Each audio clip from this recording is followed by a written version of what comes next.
हम लोग क्वेश्चन करते हैं। ठीक है, पहला क्वेश्चन क्या है? In embryological development what causes release of testosterone from the testis. Testis से टेस्टोस्टेरॉन निकालने के लिए कौन जिम्मेदार होता है? HCG from the placenta. इसका मैसेज प्लासेंटा के एचसीजी से आता है। ठीक है, तो चलिए आगे चलते हैं, इसका सॉल्यूशन देखते हैं। HCG from the placenta is the correct answer. Release of testosterone from the fetal testis निकलवाने के लिए फर्स्ट स्टिमुलेंट जो रहता है टेस्टोस्टेरॉन रिलीज के लिए एचसीजी फ्रॉम द प्लासेंटा, यही क्वेश्चन पूछा था। एचसीजी इंपॉर्टेंट पॉइंट क्या क्या है? इसका बीटा सब यूनिट बहुत स्पेसिफिक होते हैं, इसीलिए हम लोग बीटा एचसीजी प्रेगनेंसी किट में यूपीटी में यूज करते हैं। ठीक है, ये प्रेगनेंसी टेस्टिंग में यूज करते हैं। रेस्क्यू करता है corpus luteum from the luteolysis. Luteolysis माने ल्यूटियम को टूटने से बचाता है ये। HCG functional and structurally similar to LH, ये क्वेश्चन भी पूछा जाता है। एचसीजी मेंटेन करता है corpus luteum of the pregnancy को। LH maintain the non pregnant corpus luteum. LH maintain करता है नॉन प्रेग्नेंट कॉर्पस ल्यूटियम का, लेकिन एचसीजी करता है प्रेग्नेंट का कॉर्पस ल्यूटियम। ये एक तरह का ग्लाइकोप्रोटीन इन नेचर होता है। मैक्सिमम इसका वैल्यू 10 वीक एचसीजी दिखता है। ठीक ना, फिर यानी कि मैक्सिमम 10 वीक तक ये जाता है, 10 वीक तक ये मैक्सिमम रहता है। ठीक है, उसका धीरे धीरे धीरे घटने लगता है, मिनिमम 16 वीक पे रहता है। 16 वीक में ये मिनिमम रहता है, मिनिमम 16 वीक में रहता है, याद रखें। ठीक है, which type of hymen, hymen में क्या दिखा ये है? हाइमेन में आपको नहीं लग रहा है कि ये एक तरह का सेप्टेशन है, ये एक तरह का सेप्टम है। ठीक है, तो इसका आंसर क्या होगा? सेप्टेट। सेप्टेट देखिए यहाँ पे ध्यान से आप समझ लीजिए कि we can see a septum in the given image along with the 2 opening, है कि नहीं? तो ये एक सेप्टेट यूट्रस हो गया। सेप्टेट यूट्रस तो नहीं, लेकिन सेप्टेट हाइमेन जरूर है यहाँ पे, है कि नहीं? यहाँ पे सेप्टेट यूट्रस कैसा दिखता है उसके बारे में बताया गया है। ठीक है, सेप्टेट यूट्रस में एक तरह का सेप्टम होता है कि नहीं? देखिए एन्युलार जब रहेगा तो सर्कुलर ओपनिंग, एन्युलार में सर्कुलर ओपनिंग रहेंगे। Micro perforate very small opening में रहेगा। इम्परफोरेट में बल्जिंग ब्लूइश मेम्ब्रेन के तौर पे दिखाया जाए। क्वेश्चन पूछा जाता है क्रीवी फॉर्म में सीव के जैसा, चलनी के जैसा मल्टीपल स्पॉन ओपनिंग रहते हैं। ठीक है, कॉन्ट्रासेप्शन ऑफ चॉइस 18 मंथ की पोस्ट पार्टम वुमेन है जो कि ब्रेस्ट फीडिंग करवाना चाहती हैं और इरेगुलर ब्लीडिंग सुनते ही दिमाग में कीवर्ड होना चाहिए ब्रेस्ट फीडिंग। दोनों जा रहा है कहाँ? ओसीपीज की तरफ, है ना? Combined oral contraceptive COC, yes OCP जिसको बोलते हैं उसकी तरफ। ठीक है, चलिए ये क्या है?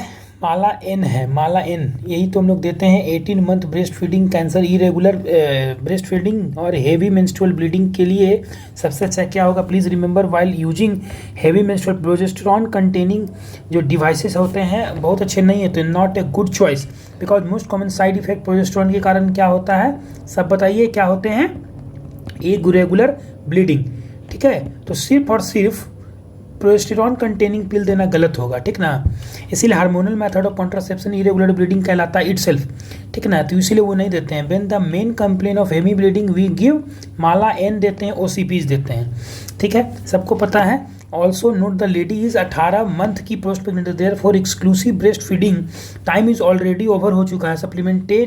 सप्लीमेंटेशन कैन बी गिवन, है कि नहीं? बच्चों को सप्लीमेंट टॉप फीड से ऊपर खिलाया जा रहा है। OCP should not be given in the first 6 month में नहीं दिया जाता है postpartum because it reduces the both quality and quantity of the breast milk. Okay, copper T it self causes heavy bleeding, so heavy bleeding भी copper T में नहीं देते हैं। In general contraception of choice in lactating women is progesterone only pills.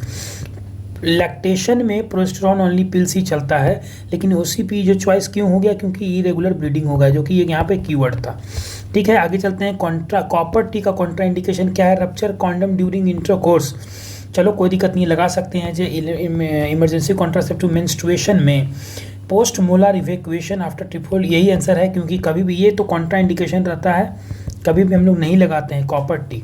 ठीक है, post molar evacuation after trophoblastic contraindication is copper T. Copper T अभी क्या है? कॉन्ट्रा इंडिकेशन है। कॉपर कंटेनिंग डिवाइसेज जो होते हैं should be avoided after molar pregnancy because इसके कारण क्या होता है? ब्लीडिंग बढ़ जाता है। पिछले वाले क्वेश्चन में हम लोग कॉपर टी क्यों नहीं लगा रहे थे? क्योंकि ब्लीडिंग बढ़ा रहा था। ठीक है, usually when we increase bleeding we think of, जब भी ब्लीडिंग बढ़ता है तो हम जीटीएन के बारे में सोचते हैं। और आप ये लगा दीजिएगा तो ब्लीडिंग होगा तो आपको डर लगने लगेगा कि जीटीएन तो नहीं। We don't want to use a post molar evacuation. Copper T का रिस्क होता है परफोरेशन का। Copper T most effective emergency contraceptive दिन 5 दिन तक यूज कर सकते हैं। पोस्ट मोलर इवैक्यूएशन के लिए तो दें क्या आखिर, कॉन्ट्रासेप्शन ऑफ चॉइस क्या होगा, ओसीपीज। ठीक है, ये नया क्वेश्चन पूछा जा सकता है कि मोलार के बाद, मोलार इवैक्यूएशन के बाद, मोलार इवैक्यूएशन सर मैंने करवा लिया। ठीक है, कॉन्ट्रासेप्शन ऑफ चॉइस क्या होता है, ओसीपीज होते हैं, याद रखें। ठीक है, सर्विलांस करना होता है, कंप्लीट मोल में 6 महीना करना होता है, जीटीएन में 12 महीना करना रहता है, इसको याद रखें। कॉपर टी इंसर्टेड करते हैं within 48 after post delivery to, ये 2000 नीट 24 का क्वेश्चन है, भी है। ठीक है, आगे आएगा देखेंगे। It is known as postpartum copper T insertion and it is inserted within 10 minute, अगर 10 मिनट के अंदर लगाएंगे पोस्ट प्लासेंटल एक्सपल्जन। ठीक है ना, इसको हम लोग क्या बोलते हैं, पोस्ट प्लासेंटल कॉपर टी। दो तरह का टर्म हो गया, एक है पोस्ट प्लासेंटल, एक है पोस्ट पार्टम। पोस्ट पार्टम वाला जो होता है 48 घंटे के अंदर, पोस्ट प्लासेंटल जो होता है 10 मिनट के अंदर लगाते हैं। ठीक है, इसको ध्यान रखना है। 22 साल की एक फीमेल आई है, इनफर्टिलिटी का एससीजी में आपको ये दिख रहा है, एससीजी में अपने को दिख रहा है एंगल कम है, लेस देन 60 डिग्री है। क्या एंगल हो गया, सेप्टेट है कि नहीं, इसका आंसर हो गया सेप्टेट, या सिंपल एज दैट, सेप्टेट हो गया। सेप्टेट में एंगल देखो, सेप्टेट का एंगल देखना होगा, एंगल अगर 60 से कम होगा या एंगल 75 से कम होगा, ठीक है, तो अपने को एससीजी के स्क्रीनिंग टूल के जैसा यूज करना होगा, है ना, और अपने को देखना होगा कि एससीजी जो एंगल है 60 से कम है या 75 से कम है। ठीक है, कभी कभी क्या होता है, ठीक है, और it is suggestive of septate, है कि नहीं। ठीक है भैया, कोई दिक्कत नहीं है, इसको देखते हैं। When the angle is wide, angle अगर वाइड होगा 105 डिग्री से ज़्यादा होगा तो बाई कॉर्नुएट कहलाएगा। एंगल अगर वाइड होगा तो बाई कॉर्नुएट कहलाएगा जी। When don't confuse with the didelphys, because didelphys में देयर आर 2 सर्विक्स होगा, वो पहचान लो के आराम से, 2 कैनुला दिख जाएगा। We have to do 2 separate cannulation, yes मैंने जैसा बताया। Therefore if you are looking a single catheter और 2 दिख रहे हैं, ठीक ना, it can not be didelphys. अगर एक कैथेटर से 2 दिख रही हैं तो ये कभी भी डायडेल्फियस नहीं हो सकता। डायडेल्फियस में 2 सर्विक्स भी होते हैं, ठीक है ना, 2 सर्विक्स रहता है। ठीक है, इस तरह से पहचाना जा सकता है। यूनिकॉर्नुएट में समझ में आ रहा है। बाइकॉर्नुएट में देखिए, एक सर्विक्स में 2 यूट्रस बन जाते हैं। सेप्टेट में ये सेप्टेट रहते हैं। ठीक है, ये सॉरी गलती बोलती हम, ये नॉर्मल है, ये डायडेल्फियस है, ठीक है ना, ये आर्कुएट है, ठीक है, ये यूनिकॉर्नुएट है, ये बाइकॉर्नुएट है, ये सेप्टेट है। ठीक है, मुलेरियन एनोमली के लिए HSG जो होता है वो स्क्रीनिंग होता है। HSG जो होता है स्क्रीनिंग इन्वेस्टिगेशन ऑफ चॉइस क्या होते हैं, 3D अल्ट्रासाउंड होते हैं। गोल्ड स्टैंडर्ड क्या होता है, MRI होता है। बेस्ट प्रोसीजर क्या होता है, लेप्रोस्कोपी प्लस है। ये भी क्वेश्चन पूछा हुआ है। हिस्ट्रोस्कोपी होता है also. Please remember most common Mullerian anomaly क्या होता है, सेप्टेट होता है। ठीक है, which is further most common associated with abortion.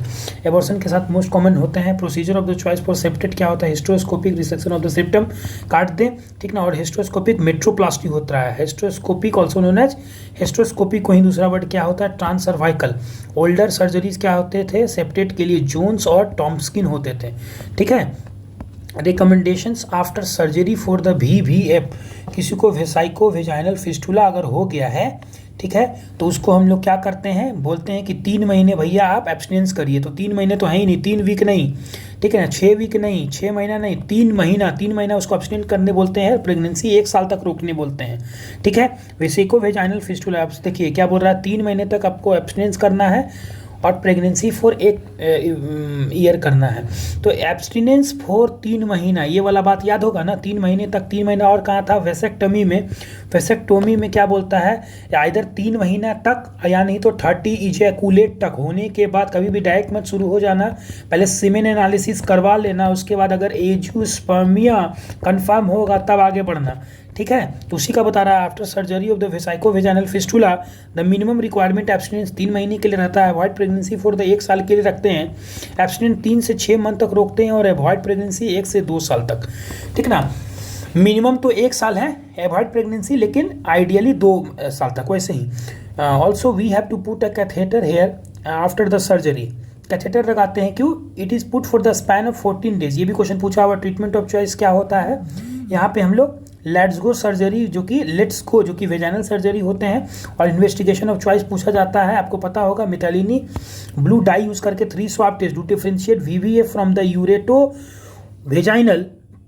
यूरेटो urethro, urethro का मतलब होता है यूरेटर और वेजाइनल फिस्टुला के बीच में चेक करना history of the continuous dribbling तो नहीं, अगर कंटिन्यूअस ड्रिबलिंग है तो पक्का ये यूरेटेरो वेजाइनल हो गया है, ठीक है, यूरेटेरो वेजाइनल हो गया है। अगर history of continuous dribbling but no act of voiding, act of voiding नहीं है, ठीक है, तो आपको वेसाइको वेजाइनल फिस्टुला बनता है, इसमें नो एक्ट ऑफ वाइडिंग है, ठीक है, ये अपने आप गिर जाता है। क्यों? क्योंकि वेसाइकल से ये पूरा चला जाता है, वेजाइना के थ्रू आ जाता है, ठीक है। इसमें क्या होता है, यूरेटर, यूरेटर से कुछ तो देखिए, यूरेटर से अगर वेजाइना में ये यूरेटर है, ठीक है, यूरेटर के पास मान लीजिए ये ब्लैडर था, ठीक है, और यहाँ पे ऐसे ऐसे था, ठीक है, और ये मान लीजिए कि यहाँ वेजाइना है, तो इसके और इसके बीच में एबनॉर्मल कनेक्शन बन गया है, तो ये इसका कुछ लिक्विड इसमें भी आएगा, इधर से भी आएगा, तो इसमें इससे के कारण कंटिन्यूअस ड्रिबलिंग होगा। जो यहाँ बोल रहा है कि हिस्ट्री ऑफ कंटिन्यूअस ड्रिबलिंग होगा एंड वॉइडिंग भी, क्योंकि ये भी तो कुछ देर बाद भरेगा, तो इससे वॉइडिंग हो जाएगा, है कि नहीं। यस, तो यहाँ से हम क्या क्या बात सीख गए कि एब्सटिनेंस करना है अपने को 3 से 6 महीना, सर्जरी 1 से 2 साल बाद होगा, सर्जरी का नाम लेट्स गो वेजाइनल सर्जरी हो, तो इन्वेस्टिगेशन ऑफ 3 स्वैब टेस्ट करते हैं। और वेसाइको वेजाइनल और यूरेट्रो वेजाइनल में क्या अंतर है, यूरेट्रो वेजाइनल वाला कंटिन्यूअस ड्रॉपलिंग होता है, वॉइडिंग भी होता है क्योंकि इसमें भी आ रहा है, लेकिन अगर वेसिको वेजाइनल वेसाइको और वेजाइना में बन जाएगा, आप सोचिए एक बार, ये है कुछ नहीं, ये वेसाइको है और ये वेजाइना है मान लीजिए, ठीक ना, और यहाँ बन गया, तो इसमें जो भी लिक्विड भरेगा यूरेटर से ये पूरा का पूरा यहाँ आ जाएगा, इसमें वॉइडिंग का जरूरत ही नहीं रहेगा, नो एक्ट ऑफ वॉइडिंग, ठीक है। Which of the following is not used as emergency contraception, ठीक है, कॉपर टी यूज करते हैं, मिफिप्रिस्टोन यूज करते हैं, RE46, हाई डोज एस्ट्रोजन भी यूज करते हैं, डायनाजोल नहीं यूज करते हैं, ठीक है, डायनाजोल नहीं यूज करते हैं, देखिए एक बार ठीक से देख लीजिए, ठीक है, डायनाजोल जो रहता है, डायनाजोल आंसर है, RE46 जिसको कि मिफिप्रिस्टोन भी बोलते हैं, ऑल द WHO अप्रूव इसको नहीं किया लेकिन यूज करते हैं, कॉपर टी भी यूज करते हैं, डे 5 तक आइडियल कैंडिडेट है ये, एकदम सबसे अच्छा यही रहेगा। Mirena not approved for as emergency contraceptive के रूप में अप्रूव्ड नहीं है लेकिन यूज होता है, ठीक है। OCP जो होता है यूज करते हैं 100 microgram 100 microgram ethinyl estradiol 0.5 mg LNG twice 12 घंटे अपार्ट यूज करते हैं, ठीक है, समझ में आएगा। OCP जो लिखते हैं हम लोग, OCP में इथेनाइल एस्ट्राडायोल यूज करते हैं हम लोग कितना, 100 mg, ज़्यादा डोज है जी, और 0.5 mg LNG यूज करते हैं, ठीक है, जो कि सेकंड जनरेशन प्रोजेस्टेरॉन है, सबको पता है, 12 घंटे अपार्ट पे यूज करते हैं, ठीक ना, ट्वाइस 2 बार। LNG टैबलेट 1.5 mg का यानी तो 0.75 mg का 2 यूज करते हैं 12 घंटे अपार्ट पर। LNG टैबलेट अप्रूव्ड होता है use for, LNG tablet up to 72 घंटा तक यूज कर सकते हैं, प्रोटेक्टिव ऐसे 120 घंटा तक भी यूज कर सकते हैं, ऐसा कहते हैं, ठीक है। उसके बाद क्या होता है, लेवोनर्जेस्टेल हो गया, टैबलेट हो गया, ये अनवांटेड 72 या आईपिल के नाम से मार्केट में बिकता है, ठीक ना। कॉपर टी मोस्ट इफेक्टिव को होते हैं कॉन्ट्रासेप्शन, यूलिप्रिस्टल 30 मिलीग्राम जो कि FMG का क्वेश्चन भी है, single dose effective up to 5 दिन तक, अनप्रोटेक्टेड इंटरकोर्स मोस्ट इफेक्टिव जो होता है ये hormonal most effective hormonal emergency contraceptive, देखिए क्वेश्चन है ये, most common effective hormonal emergency contraceptive क्या होता है, यूलिप्रिस्टल होता है, क्योंकि SPRM होते हैं, subjective progesterone receptor modulator. First line treatment of osteoporosis in the post menopausal women, post menopausal people में ईस्ट्रोजन देते हैं क्या, नहीं दिक्कत हो जाएगा फिर। यस, बिस्फॉस्फोनेट ही तो दिया जाता है ऑस्टियोपोरोसिस के लिए, बड़ा सिंपल सा क्वेश्चन आंसर था। Bisphosphonate are treatment of the choice for the osteoporosis in the post menopausal women. Okay, so post menopausal HRT कब देते हैं, पोस्ट मेनोपॉजल HRT यूजुअली हम लोग स्टार्ट करते हैं आइदर जब पेशेंट को हॉट फ्लैशेस हो रहा हो या वेजाइनल एट्रोपी हो रहा हो। फॉर हॉट फ्लैशेस के लिए सिस्टमिक हम लोग यूज करते हैं ट्रांसडर्मल ग्रेटर देन ओरल, ठीक ना। फॉर वेजाइनल एट्रोपी हम लोग लोकल ईस्ट्रोजन का क्रीम देते हैं लगाने के लिए, है ना, तो लोकल ईस्ट्रोजन एप्लीकेशन हो गया, ठीक है। ये क्वेश्चन हम लोग देख लिए हैं, ठीक है। फर्स्ट लाइन ट्रीटमेंट ऑस्टियोपोरोसिस के लिए क्या होता है, बिस्फॉस्फोनेट होता है, ट्रीटमेंट ऑफ चॉइस होता है। HRT हम लोग यूज़ नहीं करते हैं, HRT वगैरह हॉट फ्लैशेस और वेजाइनल एट्रोपी होने पे ही किया जाता है, ये बात ध्यान में रखें। हॉट फ्लैशेस के लिए सिस्टेमिक ट्रांसडर्मल या ओरल ज़्यादा अच्छा है, और वेजाइनल के लिए, वेजाइनल में अगर प्रॉब्लम हो तो लोकल ईस्ट्रोजन एप्लीकेशन देते हैं। कहते हैं कि यंग लेडीज़ में नहीं दिया जाता है कि नहीं। ACRM जो रहता है not use for the management of hot flashes because side effect, ACRM का साइड इफेक्ट है हॉट फ्लैशेस, ठीक है। 9 number question, which of the following is not estrogen dependent pubertal changes. Not hair growth है, जो hair growth होता है वो नहीं होता है। हेयर ग्रोथ जो होता है एंड्रोजन पे डिपेंड करता है, ठीक है, एंड्रोजेंस डिपेंडेंट होते हैं, ठीक है, इसको याद रखेंगे अपना। तो हेयर ग्रोथ जो है एंड्रोजन डिपेंडेंट हो गया। मेंस्ट्रुएशन, वेजाइनल कॉर्निफिकेशन और सर्वाइकल म्यूकस ये सब एस्ट्रोजन डिपेंडेंट होते हैं, याद रखेंगे, ठीक है। आगे आते हैं, एक बार देखेंगे हेयर ग्रोथ पे। Hair growth is under the influence of androgen. Androgen कहाँ निकलता है? Theca internal cell of the ovary, ठीक है। उसके बाद क्या बोल रहा है?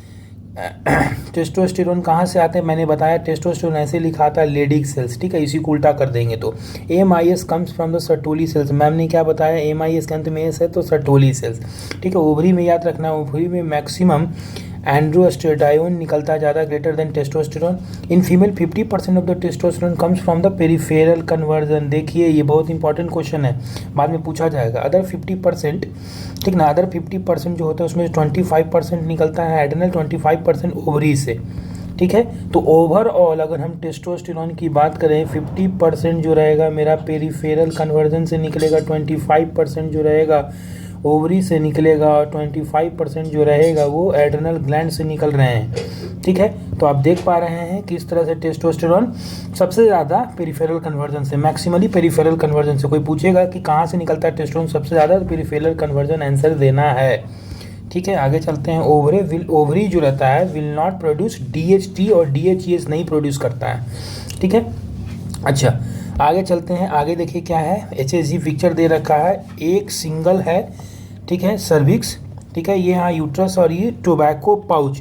टोबैको पाउच तो सबको पता है, टोबैको पाउच जैसा कोई चीज़ बन गया है ना, यहाँ लग रहा है जैसे पानी भरा हुआ है, ठीक है। तो ये क्या चीज़ का एग्जाम्पल है? हाइड्रोसैल्पिंग्स का एग्जाम्पल है दोस्तों, ठीक है ना। और दोनों में है, बाइलेटरली है तो bilaterally hydrosalpinx, as simple as that, है कि नहीं। बायलैटरल हाइड्रोसैल्पिंग्स का ये केस हो गया। बायलैटरल हाइड्रोसैल्पिंग जो होता है राइट हाइड्रोसैल्पिंग्स लेफ्ट हाइड्रोसैल्पिंग्स के रूप में, ठीक है। This will cause severe damage and she might becomes infertile due to this, है ना। ट्रीटमेंट ऑफ चॉइस क्या होता है? अब तो इसमें आईवीएफ ही करना होगा।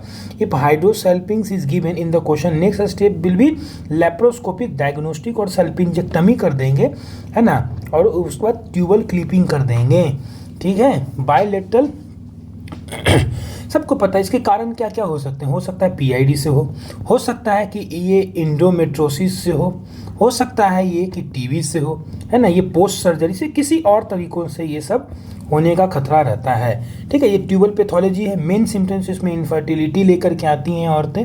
डायग्नोस्टिक हम अल्ट्रासाउंड ये एचएसजी या लेप्रोस्कोपी से करते हैं, ठीक ना। ट्रीटमेंट में हम इसको सल्पिंजेक्टमी, ये काट के हटा ही देंगे हम, है ना, सल्पिंजेक्टमी करके हटा देंगे और फिर इनको आईवीएफ से ट्रीट करेंगे। पूछा जाता है ट्रीटमेंट ऑफ चॉइस क्या होता है? आईवीएफ होता है, ठीक है। इजी चलते हैं आगे। क्वेश्चन क्या है, ये अपने को दिया हुआ है, ठीक है ना। रिंग एप्लीकेटर आपको तो दिख ही लग रहा होगा, है कि नहीं। तो लेप्रोस्कोपिक स्टरलाइजेशन में यूज़ करते हैं, रिमूवल ऑफ द इक्टोपिक्स में नहीं, मायोमेक्टमी में नहीं, इंडोमेट्रियल पॉलीपेक्टमी में नहीं, लेप्रोस्कोपिक स्टरलाइजेशन के लिए यूज़ किया जाता है। ये इजीली क्वेश्चन है ये, आप देखें इसमें लेप्रोस्कोपिक स्टरलाइजेशन में हम लोग पढ़ चुके हैं कि ये फैलोप रिंग, यहाँ 2 फैलोप रिंग रखे रहते हैं, इसको यूज़ करते हैं। It should not be done postpartum period में नहीं यूज़ करते हैं, ठीक ना, ठीक है। देखिए फैलोप रिंग यहाँ लगा दिया गया है। इन पोस्टपार्टम पीरियड स्टरलाइजेशन में मिनी लेप्रोटोमी और modified Pomeroy is done. If done तो यही करते हैं, मिनी लेप्रोटोमी और मॉडिफाइड पोमेरॉइज यूज़ करते हैं, ठीक ना। साइट कहाँ लगाते हैं? स्टमक लगाते हैं। और onset of the female, consent of the female only required होता है, कोई स्पाउस का नहीं। तो दोनों वैसे वर्सा है कि वैसेक्टोमी में सिर्फ मेल का चाहिए, फीमेल का नहीं चाहिए, उसकी पत्नी का नहीं चाहिए, है ना। और ट्यूबेक्टोमी में सिर्फ पत्नी का चाहिए, मेल का नहीं चाहिए, ठीक है। तो उस तरह से ये होता है। इजी क्वेश्चन हम लोगों ने क्या समझा कि एक तरह से लेप्रोस्कोपिक स्टरलाइजेशन या यूँ बोले कि रिंग एप्लीकेटर का फैलोप रिंग रेप्लिकेटर का है, ठीक है। ये देखिए ये क्या है, इसमें भी एक रिंग नज़र आ रहे हैं और इधर भी रिंग नज़र आ रहे हैं, यानी कि ये क्या हो गया? Female condom. इसी को हम लोग क्या बोलते हैं? इंटरनल कॉन्डम, ठीक है। इंटरनल कॉन्डम का हायर फेलियर रेट है ग्रेटर दैन मेल कॉन्डम, है कि नहीं। सिंपल सा क्वेश्चन हो गया। फीमेल कॉन्डम के बारे में जल्दी देखते हैं क्या होता है। इसे फीमेल कॉन्डम 2 बोला जाता है। क्यों? पढ़िए, सबसे पहले फीमेल कॉन्डम को बनाया गया था पॉलीयूरेथ्रेन से बनाया गया था, उसे फीमेल कॉन्डम 1 बोला गया था। फीमेल कॉन्डम 2 किससे बनता है? नाइट्रेट या नाइट्राइल से बनता है। ठीक है, इसमें कोई स्पर्मिसाइडल जरूरत नहीं रहते हैं, क्रीम्स वगैरह, बट लुब्रिकेंट्स के रूप में आप दोनों ऑयल बेस्ड और वाटर बेस्ड यूज कर सकते हैं। ठीक है, लेकिन मेल कॉन्डम के साथ दिक्कत क्या है कि आप ऑयल बेस्ड कोई भी लुब्रिकेंट ना यूज करें। ठीक है, क्योंकि उसमें ऑलरेडी बॉयल जैसा चीज लगा हो रहा था। In male condom only water based lubricant are use, yes मैंने बताया। ठीक है ना, ऑयल वाला यूज नहीं करते हैं हम लोग ऑयल लुब्रिकेंट्स के रूप में। ठीक है, देयर आर 2 रिंग्स रहते हैं फीमेल कॉन्डम में। ठीक है, सबको पता है 17 सेंटीमीटर का होता है, सबको पता है। क्लोज रिंग जो होते हैं, जो क्लोज रिंग जो होता है सर्विक्स पे, ओपन रिंग वेजाइना में। ये क्वेश्चन पूछा जा सकता है। ठीक है ना, इसकी संभावना बन रही है। FAQs में लिखूंगा। ठीक है ना, कि आउटर रिंग कहाँ लगाया जाता है सर्विक्स पे, ओपन रिंग कहाँ लगाया जाता है वेजाइना पे। New name of the female condom is inner condom, मैंने पहले बताया। ये 17 सेंटीमीटर का होता है। सिंगल यूज फेलियर रेट ज़्यादा है, 5% परफेक्ट यूज, 21% टिपिकल यूज के साथ। Failure rate of the female condom is more than male condom, मैंने पहले ये बात की। ठीक है, अगला चलते 13 number question, easy. Relax, coffee पिए, आराम से पढ़े। 35 साल की ओल्ड लेडी आई है मेरे पास, गायनिक OPD में आई है। हिस्ट्री ऑफ एक्सेसिव ब्लीडिंग, क्यों भाई? सिंस 6 मंथ, दिक्कत वाली बात है। Not controlled with non hormonal drug, non hormonal ही अभी तक ट्राई हुआ है। ओके, तो क्लिनिकल एग्जामिनेशन के लिए आई तो कोई एब्नॉर्मलिटी तो निकला नहीं, तो अगले स्टेप में हम नॉन हार्मोनल के बाद क्या करेंगे? हार्मोनल पे जाएंगे, है ना। तो अगला स्टेप क्या होगा मेरा? हार्मोनल थेरेपी होगा, simple as that. Whenever there is a heavy menstrual bleeding, ठीक है ना, ड्रग ऑफ चॉइस तो सबको पता है, OCPs होता है, माला एन देते हैं इन लोगों को। लेकिन अगर अल्ट्रासाउंड एनी फाइंडिंग कुछ बताए कि ये प्रॉब्लम है, तो हमको वो प्रॉब्लम AUB के क्लासिफिकेशन में जाएंगे। ठीक ना, पाम कोलिन क्लासिफिकेशन। ठीक ना, इसमें कुछ निकलेगा तो इसको हम लोग ट्रीट करेंगे। ठीक है, इजी क्वेश्चन। 14 नंबर क्वेश्चन बोल रहा है, एक मदर लाई है अपनी 16 साल की बेटी को गायनिक में, OPD में लेके आई है, बता रही है कि नॉट मेनार्क नहीं आया अभी तक। अच्छा, लेकिन वो लड़की बोल रही है कि मैडम हर एक महीने साइक्लिक एब्डोमिनल पेन हो रहा है मुझे। ठीक ना, मिडनाइट एब्डोमिनल स्वेलिंग के साथ आ रही है। पर रेक्टल एग्जामिनेशन की है तो bulging mass in the vagina. ठीक है, आप बताइए इसको क्या प्रॉब्लम है? ये साइक्लिक चेंजेस तो हो रहे हैं, यानी कि मुझे ऐसा लग रहा है कि इसके साइकिल तो आ रहे हैं लेकिन ब्लड नहीं आ रहा है, इसीलिए इसकी माँ मेनार्के वाली बात तो कह रही हैं। इसका मतलब हो सकता है कि इसका हाइमेन इम्परफोरेटेड हो, हाइमेन इसका फटा नहीं है। इस तरह से फटाने का मतलब ये हो गया कि ये कुछ एनोमली के साथ है ना। ये एनोमली क्या होते हैं इम्परफोरेट हाइमन का, हम लोग देखते हैं। ठीक है, यहाँ पे देखिए, imperforate hymen is A pathology.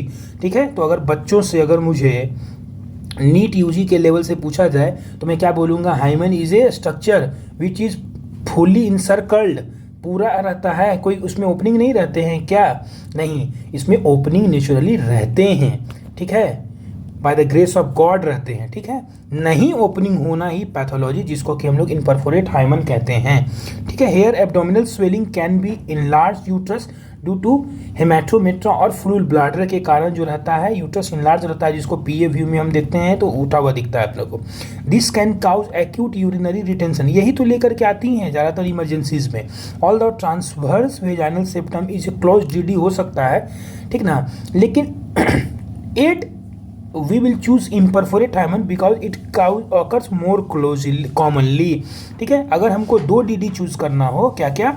Imperforate hymen का वो ज़्यादा होता है किसके? ट्रांसवर्स वेजाइनल सेप्टम से। ट्रांसवर्स वेजाइनल सेप्टम में और भी बहुत सारी चीज़ें होती हैं, हम लोग देखेंगे।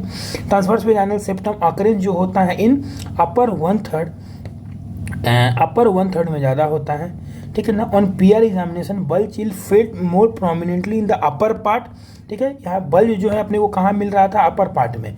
लेकिन इस क्वेश्चन में क्या दिखा हुआ था कि जब मैंने PA किया, ठीक है, तो अपने को reveal bulging mass in the vagina. ठीक है ना, उसमें ऊपर दिखता है। ठीक है, इसलिए डायग्नोसिस बनाया। नो वेजाइनल ओपनिंग अपने को दिखेगा तो vaginal agenesis on the local examination. ठीक है, no vaginal opening, vaginal agenesis का जाएगा। तो 2-3 चीज़ें क्यों नहीं हुई? वेजाइनल एजेनेसिस क्यों नहीं हुआ? क्योंकि वेजाइनल ओपनिंग अपने को दिख रहा था। ठीक है, यहाँ क्या बोल रहा हूँ? मिड लाइन पर rectal examination bulging mass in the vagina, तो वेजाइना में ओपनिंग तो दिख रहा होगा, है कि नहीं? So that's why. और साइक्लिक एब्डोमिनल पेन ये बड़ा टिपिकल सा एग्जाम्पल है, आप देखेंगे आगे क्वेश्चन आएंगे उसके थ्रू मैं चलूँगा। ठीक है, आगे चलते हैं हम लोग। Easy question.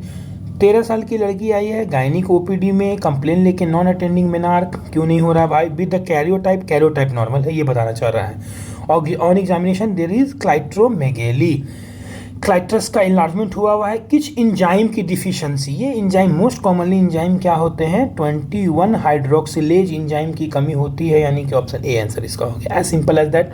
ठीक है, ये सबको पता है कि CAH में जो रहते हैं मोस्ट कॉमन एनोमली के साथ आती है 46, और इसमें एक 21 अल्फा हाइड्रोक्सिलेज इंजाइम की कमी रहती है। हम लोग जो है कॉन्जेनाइटल एड्रेनल हाइपरप्लेजिया के केस को देख रहे हैं। ठीक है, और भी ऑप्शन इसमें 17 और 11 अल्फा हाइड्रोक्सिलेज थे, उसकी अगर हम बात करें 17 अल्फा हाइड्रोक्सिलेज जो है सीन इन XY, कभी भी जो है 17 अल्फा हाइड्रोक्सिलेज XY में प्रेजेंट होता है एम्बिगुअस जेनेटिलिया के रूप में। ठीक है, 21 अल्फा हाइड्रोक्सिलेज और 11 बीटा हाइड्रोक्सिलेज बोथ XX में प्रेजेंट होते हैं और उनमें एम्बिगुअस जेनेटिलिया होता है, याद रखेंगे। 17 मतलब 17, ठीक है ना, XY एम्बिगुअस जेनेटिलिया, 21 और 11 XX में एम्बिगुअस जेनेटिलिया। ठीक है, और क्या क्वेश्चन पूछ रहा है, 3 बीटा हाइड्रोक्सी स्टेरॉइड डिहाइड्रोजनेजेज जो होते हैं कैन बी XX और कैन बी XY, ये दोनों में होता है। 3 बीटा वाले का दोनों में होता है दोस्तों, एम्बिगुअस जेनेटिलिया के साथ आती हैं। 21 अल्फा हाइड्रोक्सिलेज जो रहता है वो हाइपोटेंशन लेके प्रेजेंट करेगा। ठीक है, और 11 बीटा वाला हाइपरटेंशन और हाइपरनाइट्रेमिया लेके करेगा। स्क्रीनिंग टेस्ट के लिए हम लोग 17 हाइड्रोक्सी प्रोजेस्टेरॉन का लेवल देखते हैं। ठीक है, याद रखें, इसमें 5-6 चीज़ें बहुत इंपॉर्टेंट हो गई। 17 वाला सिर्फ और सिर्फ XY में, 21 और 11 बीटा जो है XX में, 3 बीटा जो है दोनों में, बोथ। 21 अल्फा वाला प्रेजेंट करता है BP कम के साथ, 11 बीटा वाला प्रेजेंट करता है हाइपरटेंशन के साथ। Simple screening test of CAH में हम लोग 17 अल्फा प्रोजेस्टेरॉन का लेवल नापते हैं, सिंपल एज दैट। 16 नंबर का क्वेश्चन क्या है, मिसेज रेखा जिनकी 2 बच्चियां हैं, children of 2 year of age present to the her family obstetrician, ठीक ना, उनको प्रोराइटिक वल्वे हो गया था। ठीक है, और एमेनोरिया भी है। ठीक है, वो बताएं कि she give history of severe blood loss and failure of lactation during the Sheehan जा रहा है। Simple, she is lethargy, cold intolerance, समझ में आया। थायराइड का भी दिक्कत हो रहा है इनको, मल्टीपल स्किन इन्फेस्टेड एनीमिया है, ठीक ना, स्किन के इन्फेक्शन हो गए हैं, ठीक ना, और एनीमिया हो गए हैं। क्या डायग्नोसिस है, इसमें तो कुछ बताना ही नहीं है। बताइए, सिहान सिंड्रोम, इसमें सबको पता है, as a simple as that, बड़ा इजी सही कॉन्सेप्ट है कि नहीं। सिहान सिंड्रोम में बेसिकली LH और FSH की कमी हो जाती है, एस्ट्रोजन की कमी हो जाती है कि नहीं। तो वही मैं बता भी रहा था, लिबिडो कम हो जाता है। इन एसरमैन सिंड्रोम ऑल हार्मोनल नॉर्मल। एसरमैन का डायग्नोसिस अगर बनाना होगा तो सभी हार्मोनल से कोई लेना देना नहीं है, और क्यूरोटाज में दिक्कत होता है, इसको क्यूरोटाज हो जाता है और ये चिपक जाते हैं, एडेनोलाइसिस टाइप हो जाता है। एडिनोमायोसिस का अगर हमको बनाना है, एक्यूट वेजाइनल ब्लीडिंग के साथ लार्ज यूट्रस है ना, MRI पे वेनेशियन ब्लाइंड, वो मैं बात करूँगा आगे। ठीक है, सिंपल है दैट। इसमें डायग्नोसिस क्या बनता है, सिहान सिंड्रोम, प्रोलैक्टिनोमा नहीं।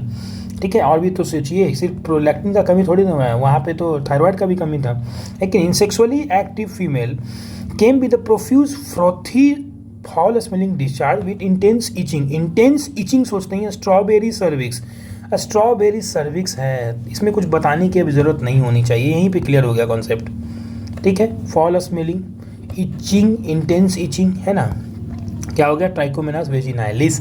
ट्राइकोमोनास वेजिनालिस के बारे में 5-6 बात अगर हमको पढ़ना होगा तो क्या हम पढ़ेंगे कि pH 4.5 से ज़्यादा होता है, डिस्पेरेनुया डिसूरिया के साथ आता है, स्ट्रॉबेरी वेजाइना होता है, ग्रीन और येलो डिस्चार्ज के साथ आते हैं। Saline microscopy investigation of choice for vaginal discharge लेकर के करते हैं। Investigation of choice trichomonas vaginalis का सलाइन माइक्रोस्कोपी होता है। इज एन STD, एक STD है। Partner treatment is also done, ये क्वेश्चन भी पूछा जाता है। Drug of choice metronidazole. ठीक है, इसमें क्वेश्चन पूछा जाता है कि क्या क्या दे सकते हैं, तो हम लोग क्या बोलते हैं कि मेट्रोनिडाजोल सकते हैं, टीनिडाजोल यूज कर सकते हैं हम लोग, क्लिंडामाइसिन यूज कर सकते हैं, और एक क्वेश्चन पूछता है एरिथ्रोमाइसिन यूज करोगे क्या, तो नहीं। ठीक है, इतना सारा चीज यूज कर सकते हैं। 18 नंबर क्वेश्चन है, सिंपल है दैट। आगे चलते हैं। 26 साल की एक औरत आई है मेरे पास, मैरिड थी, 2 साल year life of married life 2 साल का उनका हो गया है, लेकिन अभी इनफर्टिलिटी क्लिनिक का चक्कर लगा रही है। समझ में आ रहा होगा क्यों। ठीक है, इनको पुट के रखा गया है HMG पे। On treatment she develop dyspnoea और एब्डोमिनल पेन होने लगा। क्यों, हर यूएसजी रिपोर्ट शोइंग ये वाला कंडीशन तो भैया ओएचएसएस के साथ जा रहा है कि नहीं, तो ओवेरियन हाइपर स्टिमुलेशन सिंड्रोम के साथ हो गया सिंपल। ये ज़्यादातर जो है ना इनफर्टिलिटी क्लिनिक जैसे जैसे अब मार्केट में नए आ रहे हैं, तो इनके साथ ओवेरियन हाइपर स्टिमुलेशन सिंड्रोम बहुत ही कॉमन आ रहा है, ठीक है। इसीलिए क्वेश्चंस भी पीजी लेवल पे पूछे जा रहे हैं। ओवेरियन हाइपर स्टिमुलेशन सिंड्रोम में जो होता है एचएमजी एक ह्यूमन मेनोपॉजल गोनाडोट्रोपिन, ठीक ना, एफएसएच के सोर्स रहते हैं जो कि मेनोपॉजल वुमेन के यूरिन से लाया जाता है। यूएजी में आपको टिपिकली दिखा जाएगा ovarian hyperstimulation syndrome. Cause क्या रहता है, इंजेक्शन एससीजी रहता है, याद रखेंगे। मीडिएटर्स के रूप में भी जीए बनते हैं, ठीक ना। और PCOS is also risk factor for treatment, है कि नहीं, है ना। With metformin is given. PCOS में तो ये कहाँ से आए, कॉन्सेप्ट ऑप्शंस में होगा, बड़ी बाकी ये बहुत ऐसा क्वेश्चन नहीं है। थेकाल्यूटिल सिस्ट नहीं होगा, ठीक है, क्लियर।